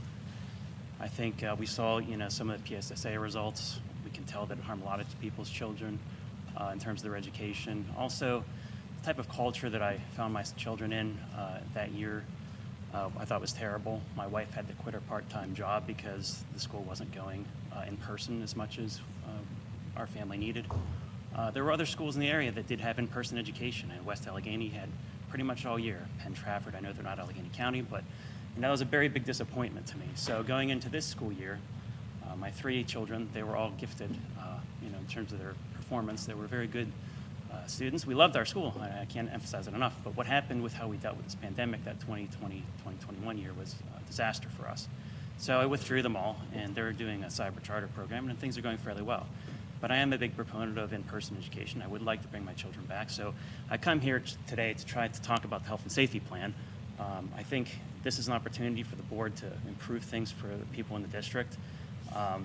If I see, you know, enough progress in the right direction in this regard, maybe I'll bring my kids back. But at least for the kids that are still in the school right now, I pray that you all will vote for masks optional. I see some things on the potential plan, like the masks optional, drinking out of water fountains. What else is in there? Doing assemblies again. Those are good things. If there's other things, you know, I would propose 2 amendments to it at minimum. There's a 15% arbitrary number that if the infections happen at that number, you're going to make them go masks again. There's no proof for masks. I sent all of you an email showing you. Asymptomatic transmission basically doesn't happen. Fauci said, doesn't drive infections. The WHO said, very rare for asymptomatic transmission. That puts the mask question mute. It mutes the mask issue, right? Asymptomatic transmission doesn't happen. Number 2, I've sent you all kinds of data, over 150 studies that show masks do not prevent transmission. So what you're going to do if you're going to force masks on the kids again is you're going to say, I trust masks to prevent this virus from spreading. You're not doing it because there's a requirement from the health department. You're not doing it because there's a requirement from the CDC. Those are things that don't exist. By the way, I want to mention... Sir, you're past the 2 minutes. You need to finish up your Can't trust the comments. CDC. I hope you'll read my email. Put a lot of information in there. This is very important to our community.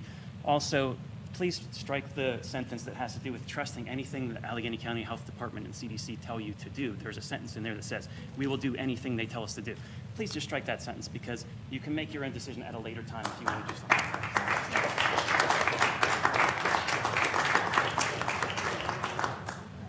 Thank you. Anyone else?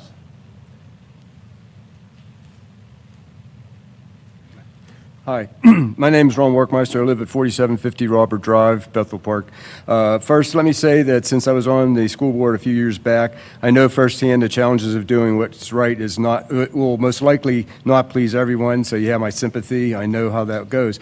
But remember, your job is to do what is right for the kids' sake, so the COVID-19 has caused such unbelievable fear in our world, which is in the beginning could be somewhat justly argued due to the uncertainties, but now with all the data, science, and knowledge gathered over the 2+ years, the fear is clearly unsubstantiated and worse, political.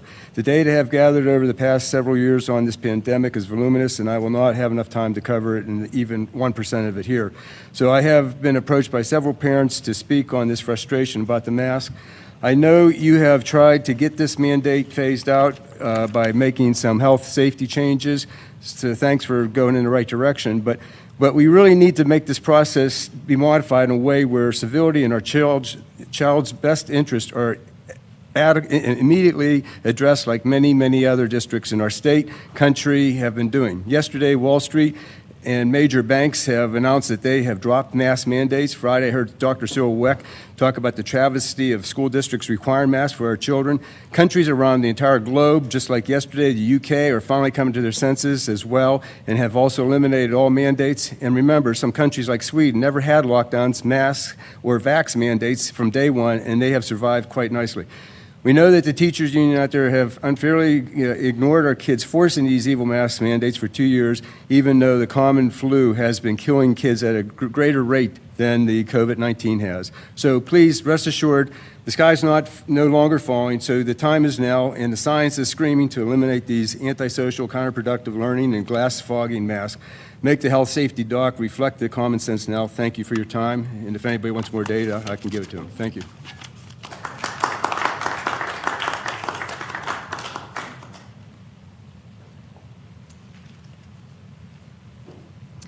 Hello, I'm Jeannie Vucinich, 1207 Airedale Drive. I have sat silent for the past 2 years. I've put my faith in our school system and our school board. I thought that the school board wanted to provide our children with the most uplifting school experience. I wanted to give the school board who stepped in to govern our school system a chance to work through what has been going on with this unprecedented world-changing event. Here we are 2 years later. We've played by the rules. We've kept our concerns and suggestions to a minimum, trying to not get involved.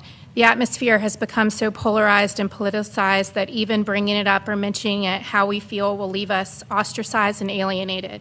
We have been hushed and silenced. I cannot be silenced anymore. Our children are on the front line. Do we want what is best for our children? If we keep dividing them, are we failing them? Our country was founded on coexisting different viewpoints. We are better off having diversity of thought. I was taught to not blindly follow the leader and to make my own decisions best for me and now my family. My children are healthy. Why would I continue to treat them as if they are not? My second grader has suffered because of this pandemic and because of the decisions of this school board has made.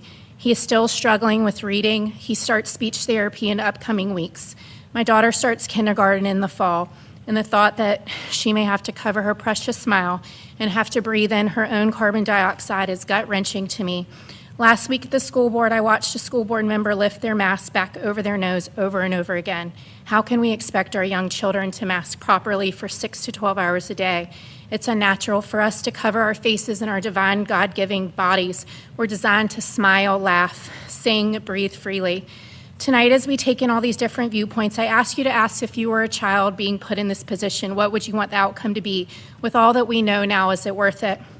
In this now mental health crisis, these children cannot see their friends and teachers' faces, and we need the abuse to stop. I'm going to leave you with an old proverb. No matter how far you have gone on the wrong road, turn back. This is the time to make things right on this side of history. It's not too late to make this situation right. Please make masks optional. Thank you.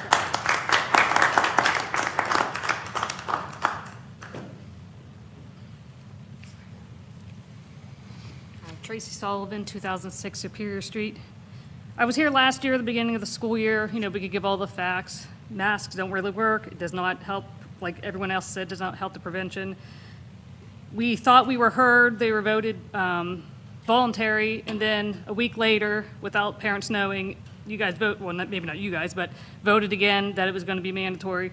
I think parents pretty much gave up hope on the school board at that point. We should be respected. We're We know what's best for our children, just like you wouldn't want me to come into your homes and say, I don't care what you believe, this is what your child's going to do. It's totally disrespectful to the parents. Actually, it's teaching my child, my 7th grader, to not trust adults in their school district and what have you, because they're going against what I'm telling her. And I just want to say, I heard a lot about the PSSAs and their scores aren't high enough, comparing them to other schools around us.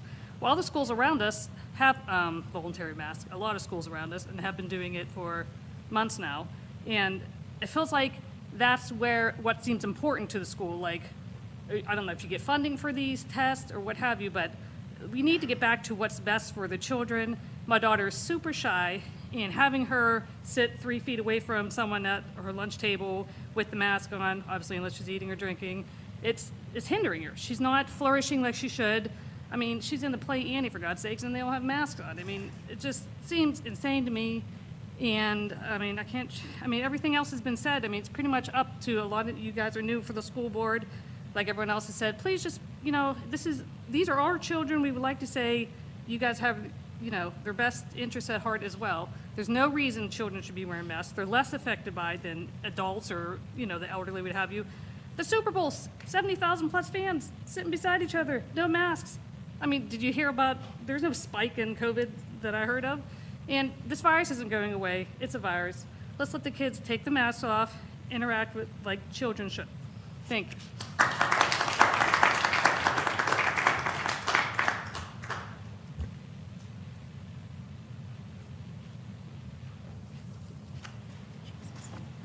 Kathleen Kroll, 2211 Milford Drive. I'm here to talk about masking. First, I'm a numbers gal, and the fact is that here in Allegheny County right now, the rolling average of both cases and deaths is still higher than it was for almost any week in 2020. The pandemic hasn't stopped. People are still getting sick and dying in numbers akin to those in 2020. It's not the time to drop universal masking. Second, I've looked at the current ACHD guidance on quarantine requirements for exposure, and they vary significantly based on vaccination status. Recently fully vaxxed or boosted, mask for 10 days. Unvaxxed or 5 months past your first series and not boosted, quarantine for 5 days plus 5 days of masking. So will the district be requiring vaccination records for each student? Because you'd have to do this if this is your plan. Who's keeping track of when students hit that 5-month point and now they have to quarantine if exposed if they don't get boosted? It just seems very complicated. I also noticed the district plan says no individual notification to close contacts is required now. So how will people know if they've been exposed? Or is the entire class considered exposed now? It's very vague, and I'd like to have more details. I understand being tired. I'm sure you're getting a lot of emails from some angry people. But this safety plan seems more like a way to appease them than a plan to actually keep our school community safe. Margaret Mead was once asked what the first sign of civilization was. Pots, tools, a femur, a healed femur. Because it meant that someone protected a vulnerable member of their community and kept them safe rather than abandoning them. An act of human compassion, she called it. That's civilization. The board has an obligation to this community to do all they can to protect every member of our school community. Do not abandon them. I implore the board to act compassionately and continue to protect our most vulnerable community members by maintaining universal masking. Thank you.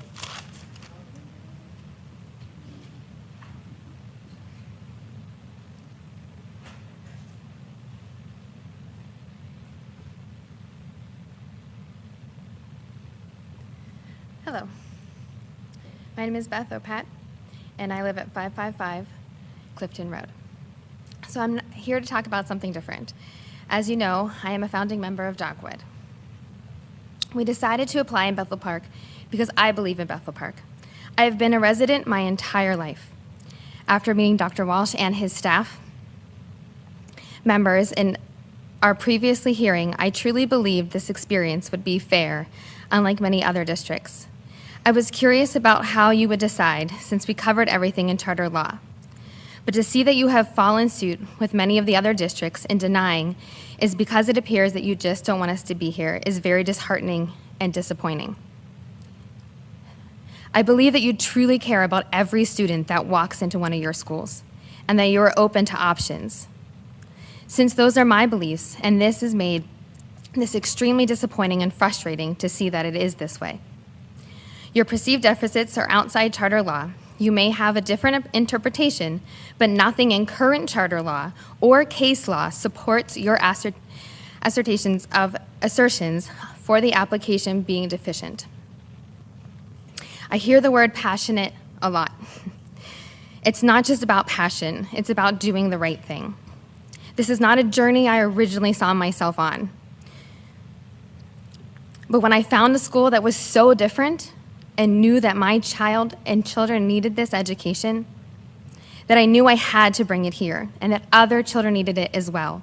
And 155 other students I know need this based on our application and the support that we have received. You are only stopping children from getting the education that they need. We will address your concerns and continue to do so. We will resubmit, and in that time, I ask that you do the right thing, to follow the charter law and the charter process. Thank you.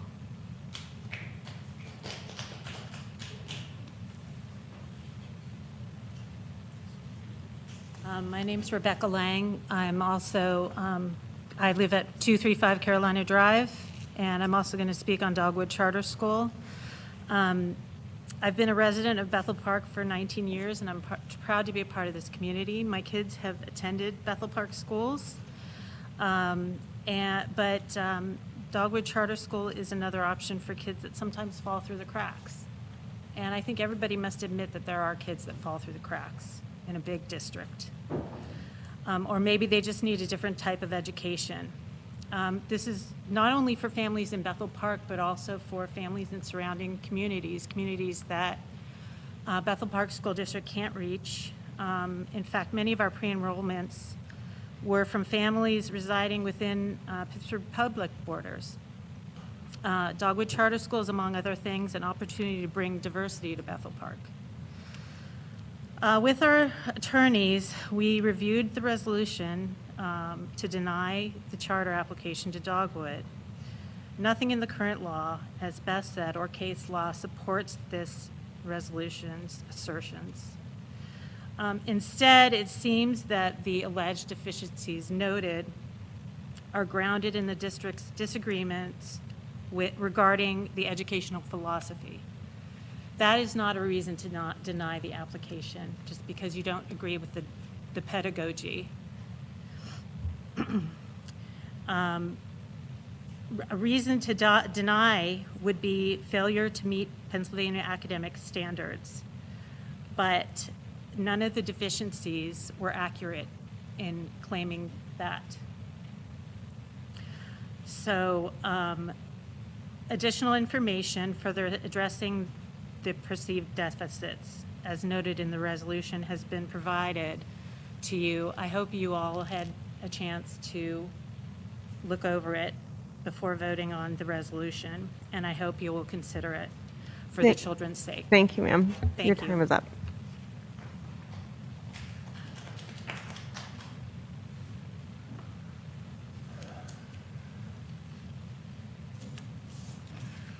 My name is Brendan McCarthy. I live at 101 Jordan Drive.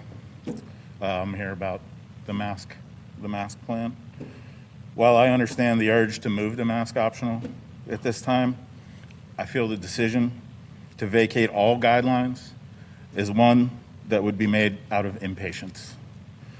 Case rates are going down, and we will soon have new guidance from both the CDC and the ACHD. Is it not more prudent to wait for the guidance before removing all of our own guidelines? We've made it this far. Why not give it another week or two so that you have all of the info?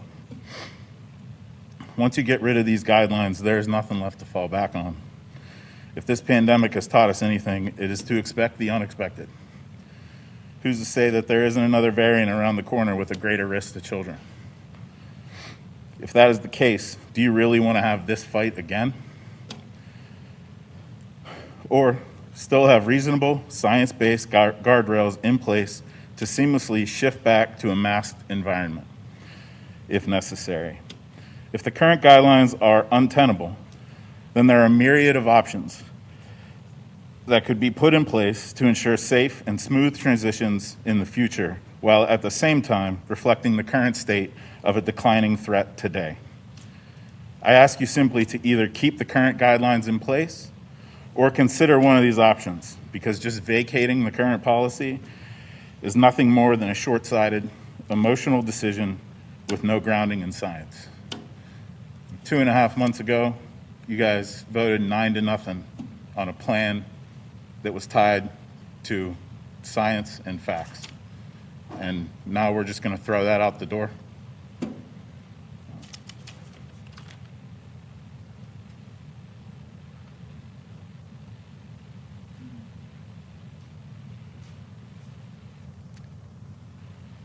we have any call-ins? No call-ins. Any other comments from the audience? Hi, everyone. Christina Headley, 5881 Irishtown Road. Yet again, here I am. I'm just pleading for you guys to think about it. Mask's optional. If you want to wear a mask, you can wear a mask. If you don't have to. My high schooler, my elementary schooler are sitting at home with the anticipation because going to school is the only place they have to wear a mask. They can go into a grocery store. They don't have to wear a mask. They could go to a stadium. They don't have to wear a mask. My children play sports, and they are in each other's faces from different kids from different communities. And for whatever reason, the CDC and Allegheny Health Department and everything else thinks that's not a risk factor. If it was, these teams would be shut down. Currently, our cases in Bethel Park, 1 today, 1 over the weekend. I think total, maybe 5 or 6 throughout our entire district.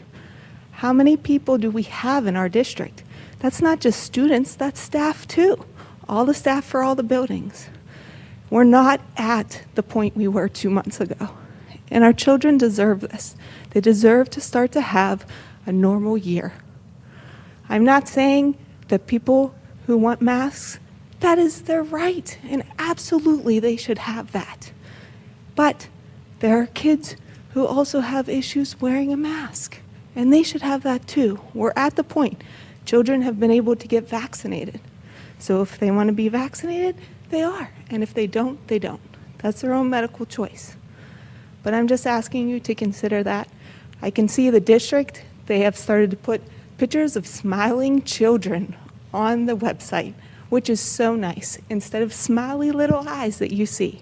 Those little kids, those elementary school kids that could see a teacher's face and see a smile welcoming them when they're scared or something going on, that's huge to them. And it's huge to the older kids too. Thank you so much. Your time is up. No problem.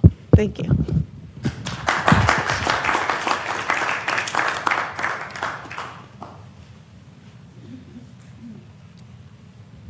Hello, Jim Means, 3485 South Park Road. I'd just like to say that COVID represents actually no danger to children. I've been looking at the Allegheny County website, and no children between the ages of 5 and 19 have died from COVID. Let me say that again. No children between the ages of 5 and 19 have died from COVID. So please, let children be children again. Let them smile. Let them see people smiling, and let them get the instruction they need, because wearing masks is interfering with the instruction of particularly young children. Thank you very much.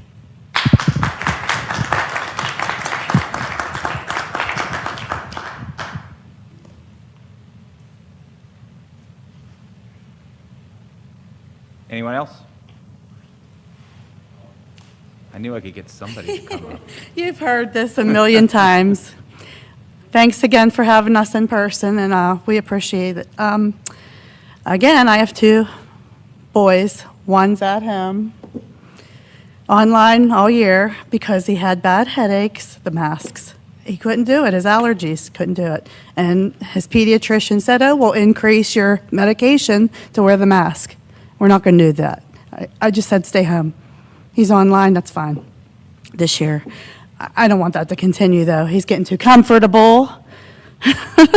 Anyways, and I have another one that's at school with the mask, and whether he wears it properly, I have no idea, but they do the best they can at the school with the masks, and I just don't get it. I don't understand. You see around this country, it should be masks optional, and leave it up to the parents, please. If you can make it work in the school somehow with the students that are fearing this, and they need to wear the masks because their parents are fearing this, please make that work somehow in the school. I don't know. I know it's going to be difficult, but most of the students are for mask optional. I mean, not most students. The parents are for mask optional. And please let it be our choice. There's just too much going on in the country. The convoy going to D.C. I mean, we're fighting like crazy about this. I know that means nothing to our school board, but it means this is getting ridiculous. We need to be in charge of our own children and what they do and what is best for them. And please let it be masks optional. Please. Thank you. We do have one caller, I believe. Oh, 2 callers. 3 callers, okay. Go ahead, you can. Yeah, okay. Mr. Huff? Yes, sir. You're in the meeting, you have 2 minutes. Just state your name and address, and then you have 2 minutes to make your comments. Okay. Right now? Yes, go ahead. Sure. My name is Steve Huff. My address is 1141 Clifton Road, and I'm calling in favor of the Dogwood School Charter School. I have a grandson in the district who is stage 1 autistic. I think it'd be a great fit for the kids. So I'm very much in favor of it. That's all I have to say. Thank you. Thank you.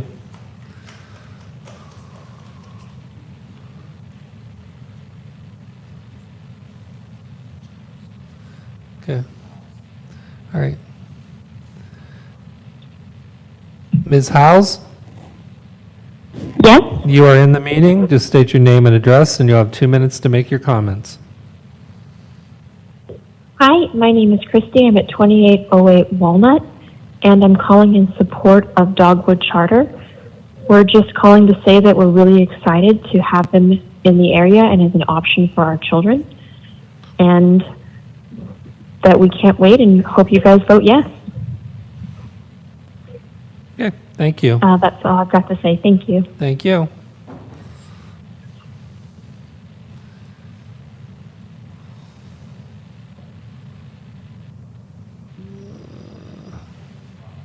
Okay.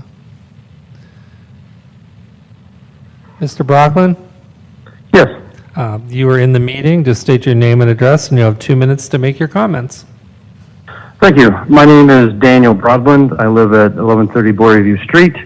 I'll keep it simple and short. Just here to voice support for the Dogwood Charter School and approving them. If they are approved, we have a 5-year-old son that we would be sending there, and that would be a much better situation than our other alternatives, which would have to actually go outside of the Bethel Park School District. So please keep that in consideration. Thank you for your time. Thank you. You have anyone else?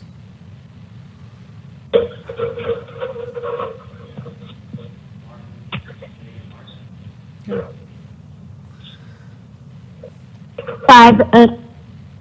Ms. Martin, Hello? Yes. Yes. You're in the meeting. Hi. Just state your name and address, and you have 2 minutes to make your comments.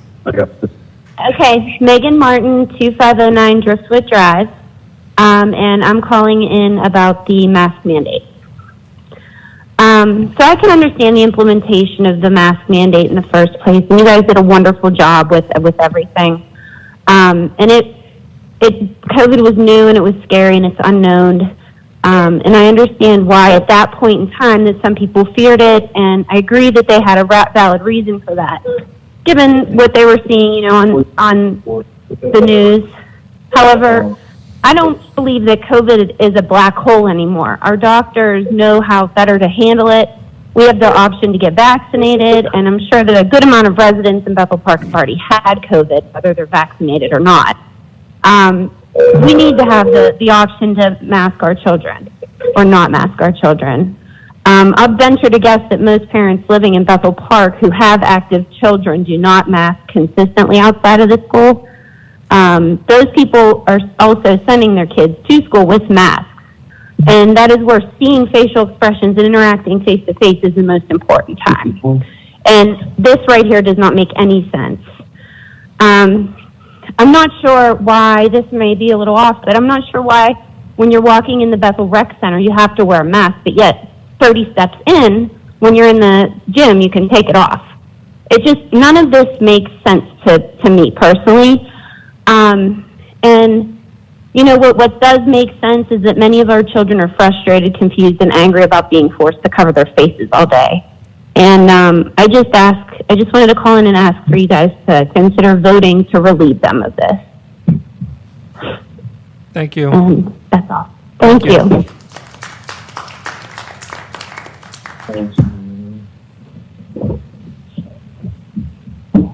That's all the callers. Okay. Any comments here? Hi, my name is Bonnie Ballas. I reside at 5008 Belmont Avenue. I am a longtime resident of Bethel Park. My son is currently at BPHS, and I have a third grade daughter who is homeschooled. Actually, we just left gymnastics, so this was we didn't even plan on coming. And I thought, you know what, I just want to stop in and give my say on things. My son doesn't bother with the masks. I feel like the younger kids are really the ones that are suffering with this. I'm so glad that my daughter is not in a public school. I also am a homeschool evaluator, and I cannot tell you how many people have pulled their kids out of this district and other ones nearby because of masks only, because of, you know, the requirement. And I know a lot of people don't want to do that, and their kids are suffering academically because of masks. I, just wanted to let you know that, in my opinion, please take the masks away. It's like so many have said tonight, it's just hurting the kids. They're not the ones that are really suffering medically, but they're suffering academically and mentally. And, it's what's going to happen in 10, 20 years from now with these kids. They really need to have a normal, life. And I'm so thankful that my daughter is able to go to gymnastics and have friends. We opened a community center with over 150 family memberships. We had a Valentine's Day party. We had to cut off registration. She was able to hang out with all of her friends, and we did not have a spike in illnesses. We haven't had any, knock on wood. But she is able to act like a normal third grader and does not have to only see eyes of her friends. We can go, like other people have said, we can go to the grocery store, we can go to football games.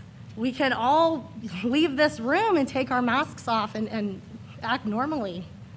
But thank you so much. Your time is up. They have to wear them. Thank you.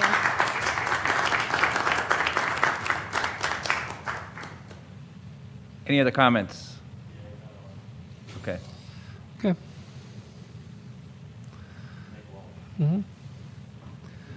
Mr. Walsh? Yes. Thank you for taking You're my in the call. meeting. Just state your name and address, and then you have 2 minutes to make your comments. Thank you. Nick Walsh, 5868 Bryan Drive. Just calling in about the mask mandating. I've written several letters, spoke on this topic before. Just want this to be taken under very serious consideration. I have friends in other school districts, specifically Peters, TJ, South Park, and Baldwin, all neighboring school districts. All these kids, my friends' children, can go to school without being required to wear a mask. Our kids, to some degree, up to this point, have been penalized compared to my friends. As we get together and talk about our children growing up, frustrating. And I understand we had to take action at some point with a lot of the unknowns. But I think that we're seeing that other neighboring districts are able to do this safely. And I think the important point is if somebody feels it's unsafe, they're still able to wear a mask. but I think we should give the rate and the decision back to the parents. I want to do this in the spirit of improving our students' experience and also helping to improve their need and ability to learn in school. Thank you for taking my call. Thank you.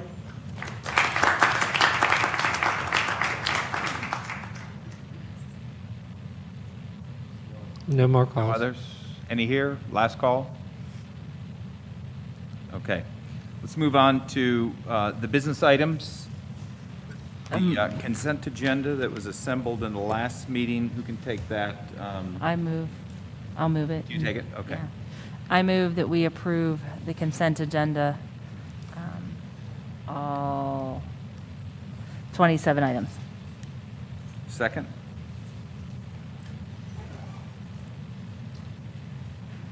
Is that, yeah, okay. It was moved by Ms. Walsh and seconded by Mrs. Hoppy to approve the consent agenda.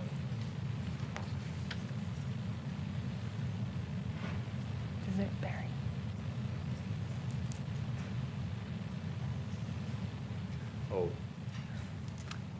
Before we take the vote, thank you for reminding me. You're welcome.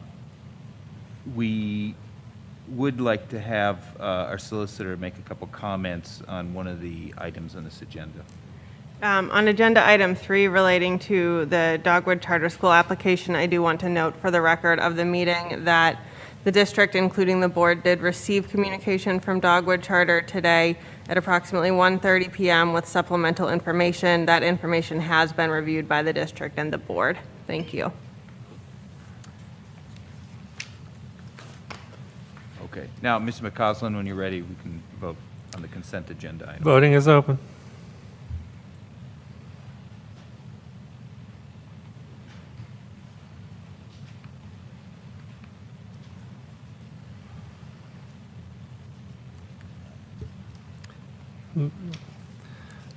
Okay, motion carries.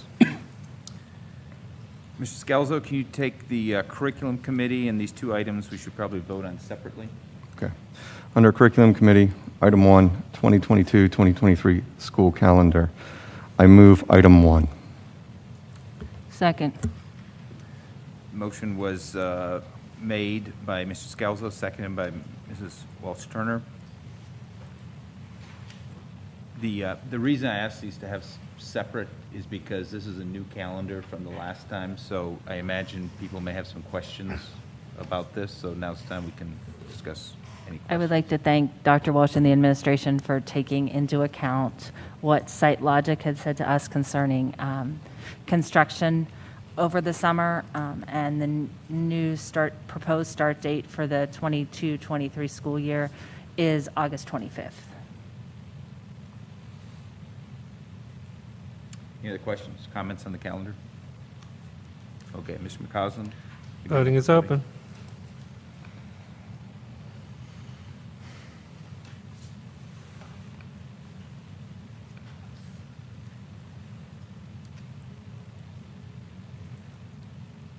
Motion carries. Item 2, school-sponsored overnight educational activities, which is PMEA All-State Orchestra Festival Conference at Kalahari Conference and Events Center, Poconos, PA, April 6th through April 8th, 2022. I move item 2. Is there a second? Second.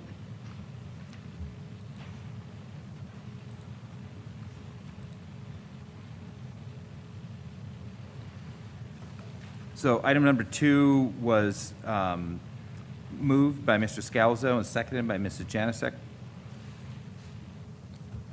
you bring up the voting, please? Voting is open.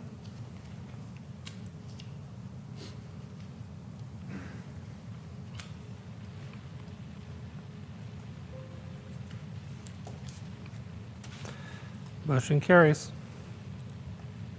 Mr. McGregor, can you take Personnel Committee? I think we do both of these in one vote. Yes, there are 2 items underneath personnel. One is the approval of extra duty responsibility, and second is the MOU with the Bethel Park Federation of Teachers. So I move 1 and 2. Second. The items under the Personnel Committee were moved by Mr. McGregor and seconded by Mr. Scalzo. Voting is open.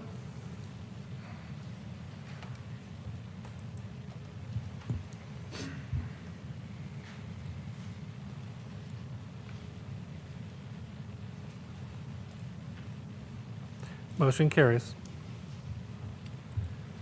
Mr. Greisbeck, can you take the items on the Finance Committee? Yes, we have 4 items Take tonight. all of these together. Yeah, 4 items tonight under Finance Committee. Number 1 is purchase of buses for 2022-2023. 2 is GASB 75 valuation. 3 is acceptance of donation. And 4 is purchase limit for construction projects. I move to approve items 1 through 4. Is there a second? Second. Does anyone have any questions before we vote on these? So I have one question for administration on item number 1. Before I was a member of the board, I had asked regarding if we had ever considered or done any sort of economic evaluation as it pertains to electric buses in the district. There's a pretty good study out of the University of Delaware that showed $6,000 per seat net present value savings on that. I was told that we hadn't at that time and that it may be considered in the strategic plan. I was just wondering if there was ever any work done on that. And then as a question number 2, there was $1 billion per year approved for, I guess $500 million was for electric bus funding, $500 million was for just any alternative energy funding. As a follow-up question, if we had looked into how we could possibly procure those funds. We have looked at electric bus fleets. Right now, it's kind of impossible to even get electric buses. So that's one of the issues. But as we're doing the paving project at the bus garage, we plan to run conduits so that we can run wiring for eventual conversion to electric buses if we choose to do so. But yes, I think it's something long-term we will be looking at as a consideration. I just don't think it's feasible at this point because they just simply aren't available. We're having a hard enough time. That's why you have the motion now for next year, because we're even having a difficult time getting these buses. So we want to get the order in now so that we have them for next school year. That makes sense. And then have we looked into how to possibly obtain any of that funding, because it is for the next 5 We have years? not, but it's certainly something that we need to do and investigate if we're going to move that route. Okay, thank you. Yeah. Any other comments? Okay, let's vote. Voting is open.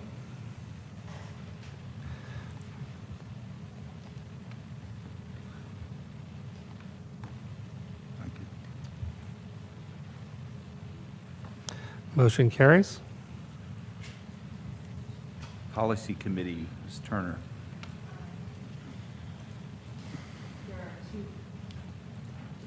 There are 2 up for a second reading, 610 and 611. 610 is purchasing of subject and bid quotes, and 611 is purchasing budget. No action required. We vote on these in our next In- business meeting. Right, correct, in March. Any comments, questions on these? Okay. G, other. Mr. Modrak, can you take that one? Sure. Tonight, we're looking at other for revised health and safety plan.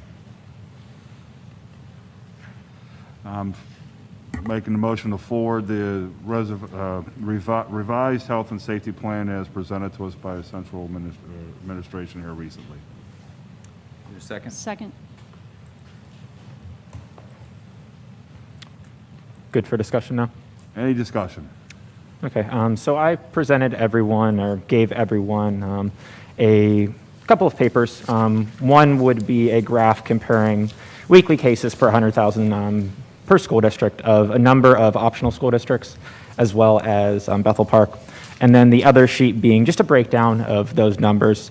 The districts that I was able to obtain numbers for were Chartiers Valley, Moon, Montour, South Park, and Mars. I do want to note that the South Park data was a little bit spotty. They weren't able to get me the specific dates that I requested, which, as you can see there, were 1/18 to 2/16. The reason that those dates were chosen were because just of convenience. on the available dashboards. For example, Chartiers Valley, their superintendent did not respond to my email, but I was able to get those numbers off of their dashboard. And as you can see in the comparison of these optional school districts to ours, we were substantially below all 5 of them.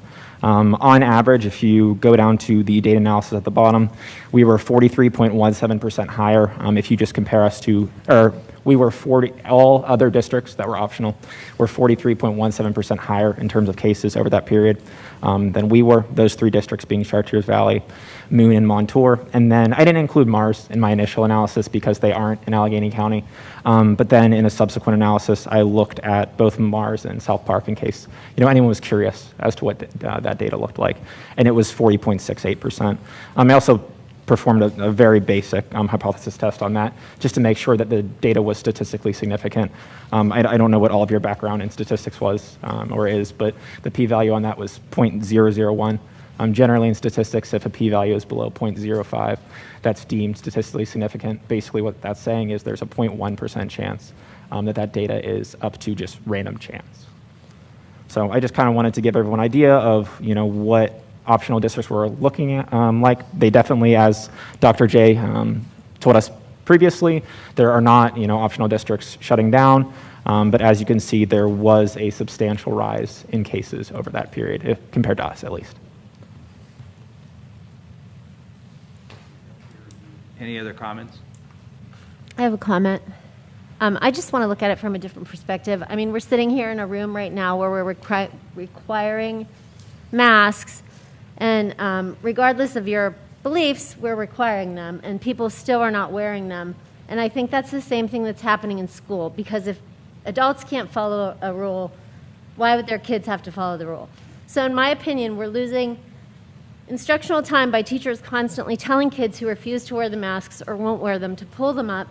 I do think it should be a choice, because at this point, look what's happening in here. We can't even say like, oh, wear a mask in a board meeting, and people aren't. So I am voting for optional because I think that it's not worth the fight at this point.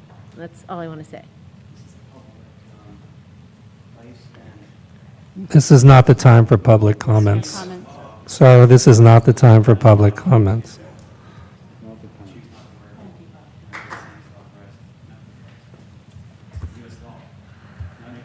Public comments reserved for the beginning and the end of the meeting. Something that I just wanted to say is looking at the data. When I look at data, it really doesn't tell me the entire story. It takes a slice of that story, and the stories that I hear are of impeded learning and social emotional things that are going on with our kids. All of those things to me are right in front of my face.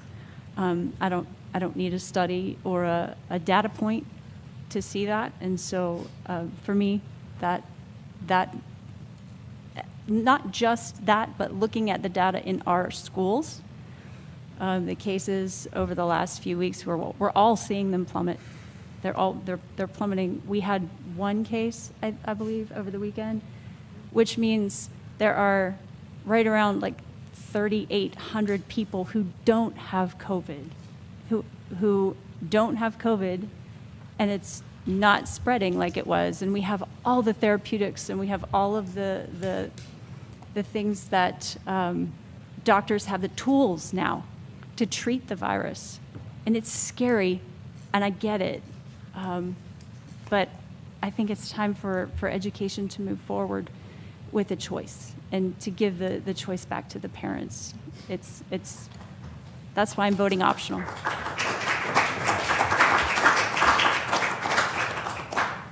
I have some questions for administration about how this proposed policy will affect quarantine.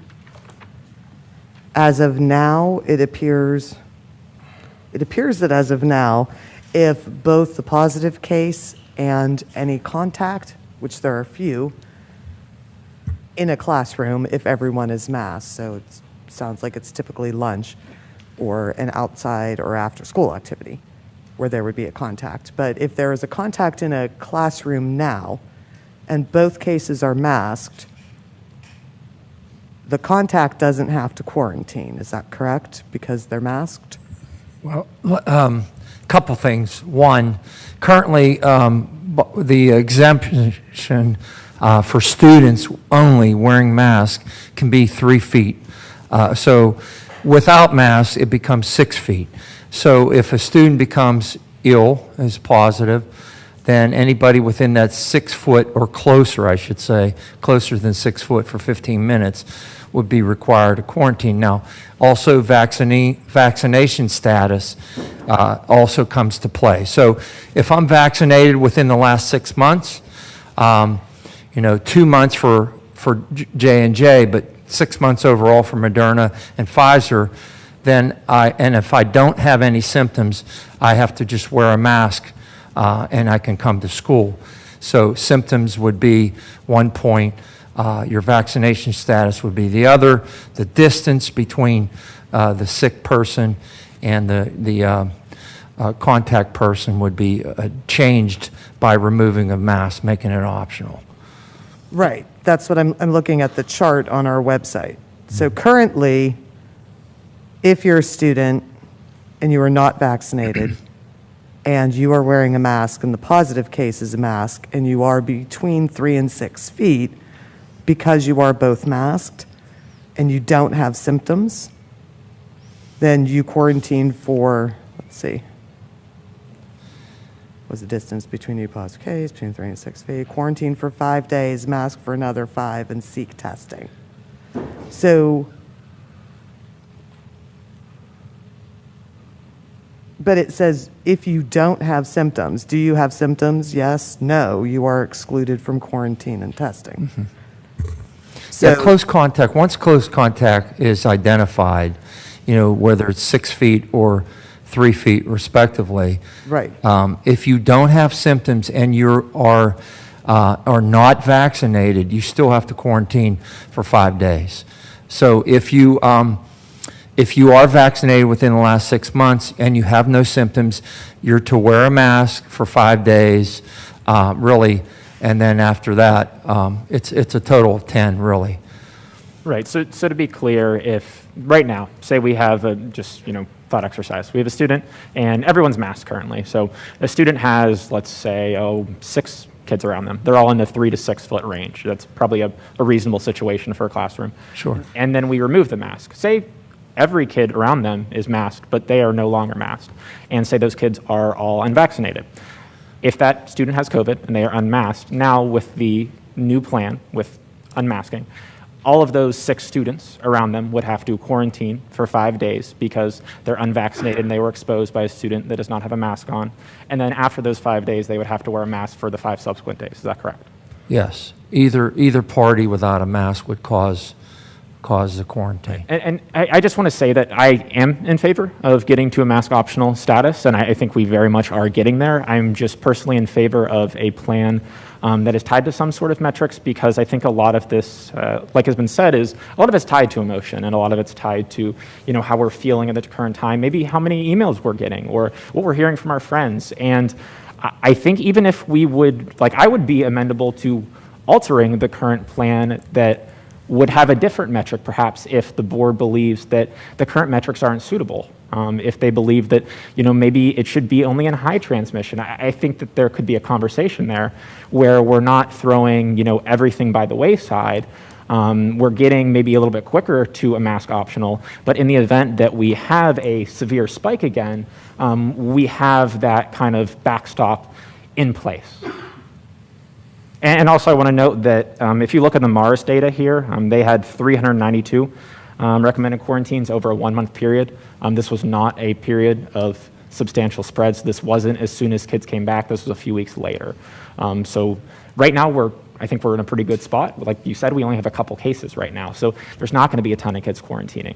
I am worried about whenever, or if, hopefully never, but if cases pick back up, that may be what we're looking at.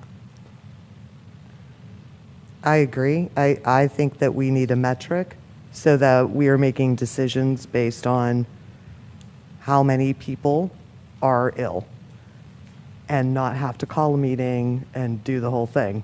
We have a metric currently. We did that in December, And that metric, of note, the health and safety plan indicates that the current metric will no longer be available, which isn't correct. I contacted Allegheny County Health Department. Those numbers are still being reported, they are still being collected, and they are still being turned over to the CDC, who calculates that transmission rate. But one, they're coming up with a different dashboard system and other metrics to look at, and they're releasing that at the beginning of March sometime, they believe. CDC is as well. But there are some districts, there's a district on the eastern side of the state, and several other districts followed their policy as well. And what they did was make their masking plan tied to the level of cases in their buildings. And they made a plan that when any building had 2% or more positive cases for a rolling 14-day period, they would go to masking. They have an awesome dashboard where they keep track of it all. It's the Wallingford Swarthmore School District. And then several other districts copied that plan and built something like that. And that would give our district data that is just for our district. It would give us data that is just for our schools. And for an example, I don't have the current staffing numbers for each building, but if you just looked at students, for instance, at Ben Franklin, 2% would be 6. So if within its 2-week rolling period you had 6 positives at Ben Franklin, then you would go back to masking until they've been 2 weeks without being in that 2%. It's not 10%, it's not, it's 2%. That catches the people who are sick. Because honestly, if we did have an elementary school that had 12 cases in that window of time, we would be concerned. Any other questions or comments? Dr. Janseni or Dr. Walsh, you know, in here it says the county no longer will be making their, starting March 1st, their metrics. Ms. Janasek refers to the fact that they're coming up with a new set of metrics. Do we know any more knowledge about what those metrics are going to look like and how they'll impact our decision? And then also, in our plan, should the case count increase above 15%? Going back to, again, is there 15? Do we have any other idea why we can come up with another percentage? Yeah. That's for remote learning, just to note. It's 15% to move to remote. A couple things to note. This is from Dr. Bogan from Allegheny County Health Department. Ms. Janaszak is correct. They will continue to collect data. The problem is that it won't be public. So once they make that transition over, you know, what she, Dr. Bogan notes that limited data may be based on those who use community or laboratory testing versus at-home testing. And so the metrics that they're going to monitor will involve community risks, including hospitalizations, emergency room admission, deaths, and water waste surveillance data. So like you say, in March may be the time that they're going to reveal that. But currently, you know, they're still where they are with collecting data. They will continue to collect data, but they just won't make it public. Right. And as far as 15%, they report it to the CDC, and that is what calculates that transmission rate. I just don't want anyone to have the impression that those metrics won't be available or calculated, because they still will be. It's just that they themselves will not be pushing posts and emails and phone calls on the metrics. Right. So I think we would need to amend that sentence in this motion, regardless of what ends up happening with it. The comment too about 15%, that number may seem arbitrary, but it's not. It's based on the concept of 10% being beyond 10%, transmission rate being moved from moderate to substantial. 15% is right in the middle of that next level. It is significant. We have not had 15%. We've had one classroom that had a spike in cases, and we closed that classroom for a couple days. It happened to coincide with some poor weather that we had, so we closed that classroom, but we also had 2 days of school went to a remote that happened to dovetail with that same situation. So irregardless, the 15% is a very high number. And we've not approached 15% to this point in time.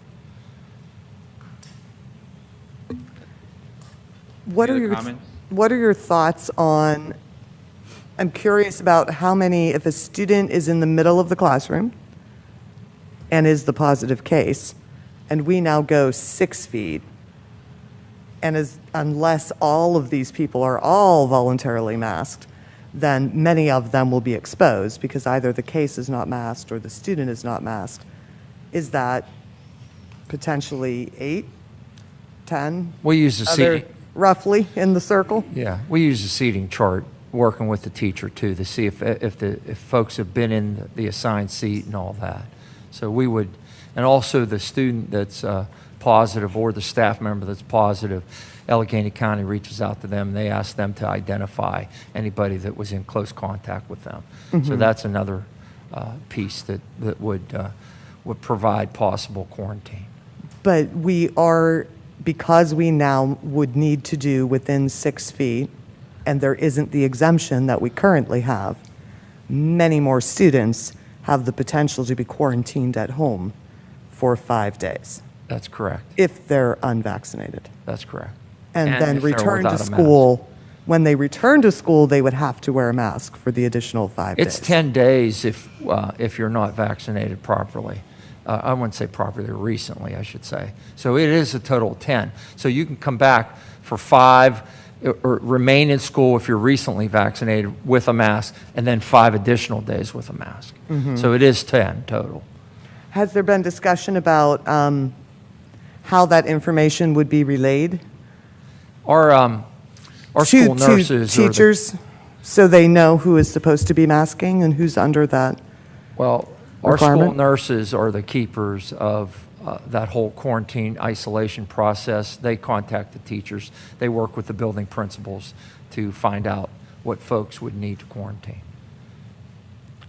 It was mentioned in public comment about no individual notification, that wording being used in the updated health and safety plan, that people would not be individually notified. Could you elaborate on what exactly that means a little bit? Because like the speaker said, I don't quite understand how. I'm not sure I understand your question. I'd have to find the exact wording again, but at some point it said for quarantines that there would be no individual notification. We're going to notify, for example, if we have a student in classroom 107, we're going to notify that classroom. Oh, you're just saying you're not letting people know who the student is. Right. Okay, we're going to keep sense. confidentiality, but we're going to let that classroom know, that there is a case in the class. Gotcha. Thanks. Yes. And that's in addition to the contact tracing for close contact? They would coincide, yes. Okay. Sure.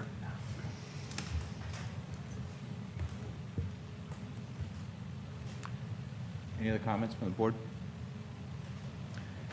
I just want to make a couple. So when we kind of look where we've gone since August, we've made, it's a completely different world with Omicron versus Delta.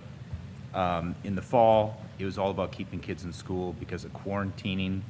We had about 300 students who did test positive, which would have meant that we probably would have had about 1,200 students or so being quarantined. And we know from the first year of this that remote learning was an absolute mess. And at all costs, we had to keep students out of quarantine, out of remote learning. Whether the masks worked or not as a filtration device, I don't know, I don't care. But the way the rules in the state and county were written, that's what we had to follow. So that's why I voted for it. I don't know what the rest of the board members did. But now, since November, everybody's had a chance to get vaccinated. Everybody's a chance to take personal protections to prevent themselves. as we, looking at the data, the testing that's going on, yes, data will still be available, but because of all the home testing that's available, the quality, the quantity of that data is going to go down significantly. So if you want to talk about p-tests and statistical significance, it's going to become worse. And so I wouldn't believe that data because of, the fact that it's just going to be far less testing that's going to be reported. The other thing, and, without getting the numbers, statistics and p-numbers and all that stuff, the thing I think that stands out the most is that we do have, 4 or 5 districts around us that have gone mask optional, some in just the last week, others a month and a half ago. But they're not burning down. Okay, so that to me is the greatest test, and I'm comfortable not being the first one to take that step, but right now it looks like it's a practical step to take at this time. So I will be voting to go mask optional. Thanks. Now, one of the, most of you guys know I teach in a local district. I must say, mask up, my man, 100 times a day. And as soon as they pull up their mask, as soon as they walk away from me, you can tell they're pulling it down again.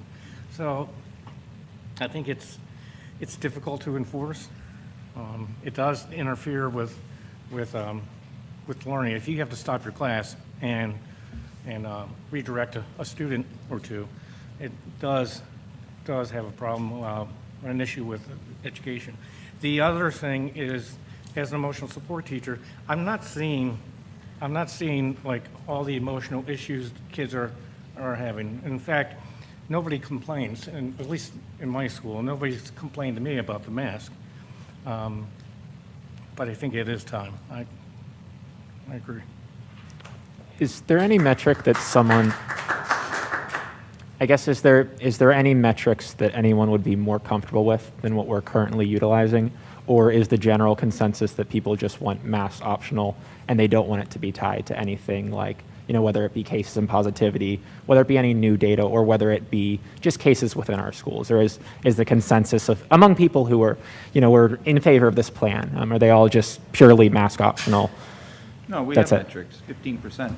I mean, and the 15% problem with for any remote. metrics today, because of the reduced testing, they're even more of a lagging metric than we never had metrics that are preceding metrics. Sure. Predictive metrics. These are all lagging metrics. And when you have testing, they're a little bit lagging. But, I mean, everybody, people are only going to have access, really, to meaningful lagging data when cases actually develop. So, and I'm comfortable that the cases are low enough that we can manage those. Right. They lead hospitalizations and deaths, but it's also going to be an undercount, right? Because if everyone is testing at home and they're testing rapids, those are a lot of positives that aren't being counted. So just to be clear, the count is going to be less than the reality, not more. So if anything, we would be erring on the side not of caution with whatever our plan would say in terms of cases. For what it's worth, this 2%, I Raise your don't think hand. we're even in that. Remember, that was your idea to raise your hand, right? Thank you. I am very comfortable taking off the masks for those parents that choose to.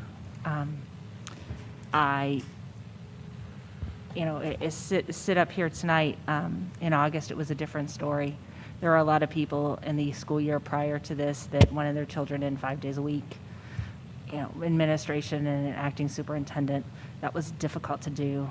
The only way, based on the state standards at that time, to have children in school 5 days a week was to mask up. That's changed. And I think we need to change. I think we need to look at the data that is sitting in front of us. The data that is sitting in front of us is there was one case today and one case over the weekend. The other data that is sitting there in front of us is Baldwin Whitehall's data is down also. Their superintendent was here tonight. I had made a phone call earlier in the day to one of their school board members, and they said they were under single digits. There's a member of another school district sitting in the back. Their whole district was under numbers, and they're dropping significantly over week, and they unmasked several weeks ago. We made phone calls, thanks to Dr. Jansani, to other districts. those that are taking it off this week have not seen a spike, or those that took it off last week. So I'm very comfortable in taking the masks off and letting students see smiles, letting students do assemblies, letting students do other things that my second grader has no idea what an assembly is. My second grader has no idea. He asked my daughter what that meant. So to say we need to find some normalcy, and I think with Dr. Walsh and Dr. Jansani at the helm, I think a lot of us will be very happy with the normalcy that's coming back to Bethel Park. Thank you, Mr. Christensen, for letting me speak. I'd like to make a comment. In a neighboring school district that I know, there's about 500 to 600 kids during each lunch period, being that it is a large school. And they are sitting 1 foot apart from each other for all 3 lunches. And we're talking about 500 to 600 kids. It looks like there's no pandemic in that room at all. And there has not been a major outbreak of any kind at that school. Also, just to compare a year and a half ago to today, we do have vaccines available for all school-age children. If their parents want them to get the vaccine, it is available to them, and they can mask up, so they can have a vaccine and mask up at the same time.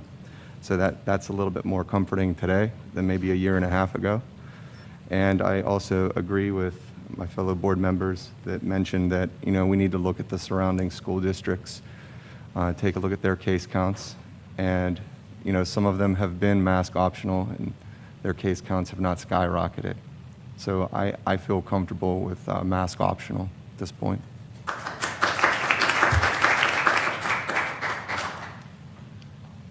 Any other comments? So it was moved by Mr. Modrak, seconded by Mrs. Hoppy. Can we take a vote? Voting is open.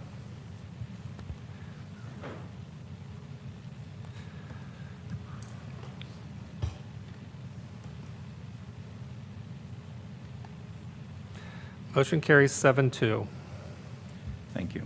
If I can make one request now that this is beyond us, I've been impressed with the level of community involvement over a piece of paper on people's face. We just worked all last year on a strategic plan that we've never had before. Never. It's really exciting. So my ask of everybody in this room and on the call is invest 10% of the time that you invested in talking to us about masks. It would be so helpful. So that's my request of all of you, okay? Just 10% of the time that you spent on this. We'd love that. We'd appreciate the feedback, okay? Thank you. Next on the agenda, public comments. This can be on anything. Anything. I was going to say, that's dying. You got to use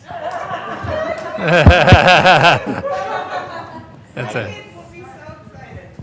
Barry, can you make the announcement of when it's going to start? Oh, yeah, I'm sorry. It's in the the motion. Probably you don't all have access to it. It's going to start Monday. The reason why we set it up for Monday is so the building principals, maintenance, Nick's group, they can make all the right changes to cafeterias and classrooms and accommodate special requests and things like that. So it'll start Monday, not tomorrow. So hopefully people who are on the meeting haven't hung up. I need But to it'll start also Monday. remind you that if your child rides the bus, unfortunately, they have to wear a Yeah, that's mask on the federal. bus. That is federal law. So if they are going to the bus, they do have to put a mask on. It's federal law. It's federal law. Yeah, but it's still federal law, so let's not confuse the issue. You go take it to court, and we'd be happy if you're able to overturn it, so. Okay, public comments, anything else? I appreciate the vote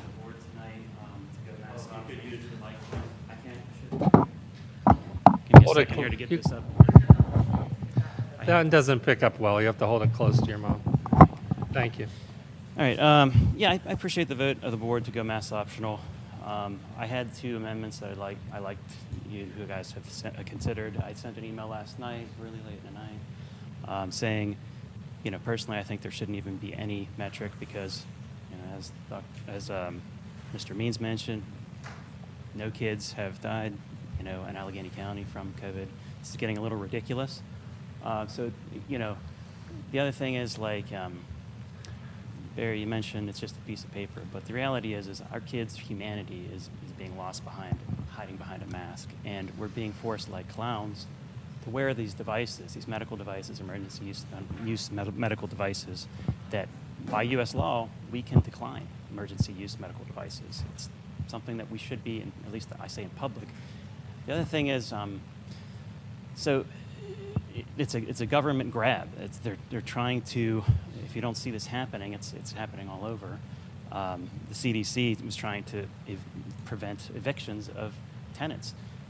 So people who own property, they couldn't evict their tenants. What kind of rule, how does the CDC get that kind of authority? It doesn't. It's unlawful authority. The CDC has lied about natural immunity. And natural immunity has been the bedrock of the point of doing vaccines is you try to mimic the real virus. But if you get the actual real virus, you're more protected than anything. And yet the CDC has ignored that for over a year and tried to push this experimental vaccine on people. They've ignored the data on masks. Up until COVID, every respiratory virus, you didn't have to, there was no science that supported wearing masks, but all of a sudden, we have to wear masks. This is an unprecedented power grab by the federal government, and we need to try to push back on it. Butler Solicitor at the beginning of the year said, we don't have the power to force people to wear masks. So I'd like you to reconsider even the idea that you have the power to do that. Where is that, in your charter for, what you're allowed to do in the school? So, this is sort of extemporaneous, but my point is that it's not just masks, it's controlling people's medical decisions. Thank you so much. Your time is up. So, please consider trying to, protect us citizens from this overreach of government. Thank you so lives. much. Thank you.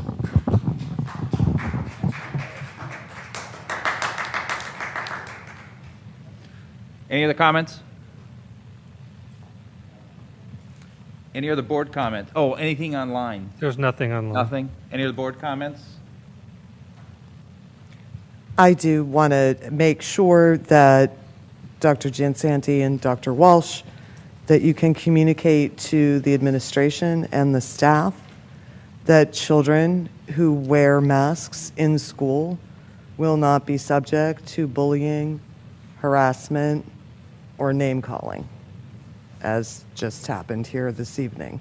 So hopefully we can be good role models for children and not encourage mistreatment of any others. And I do want to make clear that I want guardrails, and I would have liked a policy that would serve us in the future. And we could have had one that would do that in the future and would result in mask optional now. So I just want to make clear that that's a compromise we were working on. And I appreciate everybody's time tonight, and you guys did a lovely presentation, and we learned quite a lot from a lot of different visitors. So thank you much, and have a good night. Any other comments? Yeah, I'd like to echo that. I thought the presentation was great, and it was very helpful for me to get that information. I look forward to seeing some of the updates and a little bit more of the granular data. I just wanted to mention, because I did forget to mention this when I was talking earlier, if you have had COVID in the last 90 days, you are included in the group of people that will not have to quarantine. You'll just have the 10-day masking. Further, I think I'd be a little bit remiss to just allow this to be glossed over, but there have been 900 kids who have died of COVID in the United States. In 2021 alone, there are about 550 kids. That's more than have died of flu in the last 4 years combined. So just something to keep in mind. I understand that, COVID does not affect most kids, severely, but there are kids that it does affect. There's also been about 200,000 kids who have lost their primary caregiver from COVID, so I think those are just some important things to remember. Mr. Christensen, I have one comment. Yes. Mrs. Clement is leaving Memorial in 1 month for retirement. I just need to thank her from a mom that had no idea that there were 3 outlets in a computer that came home. She ended up sending an email because I was one of like 90 parents in the school that went, we're not charging anymore.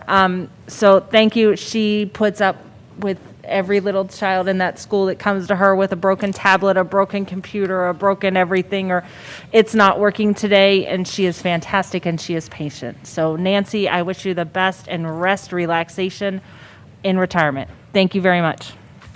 Thanks. Can I get a motion to adjourn? Motion. Second? Second. All in favor? Aye.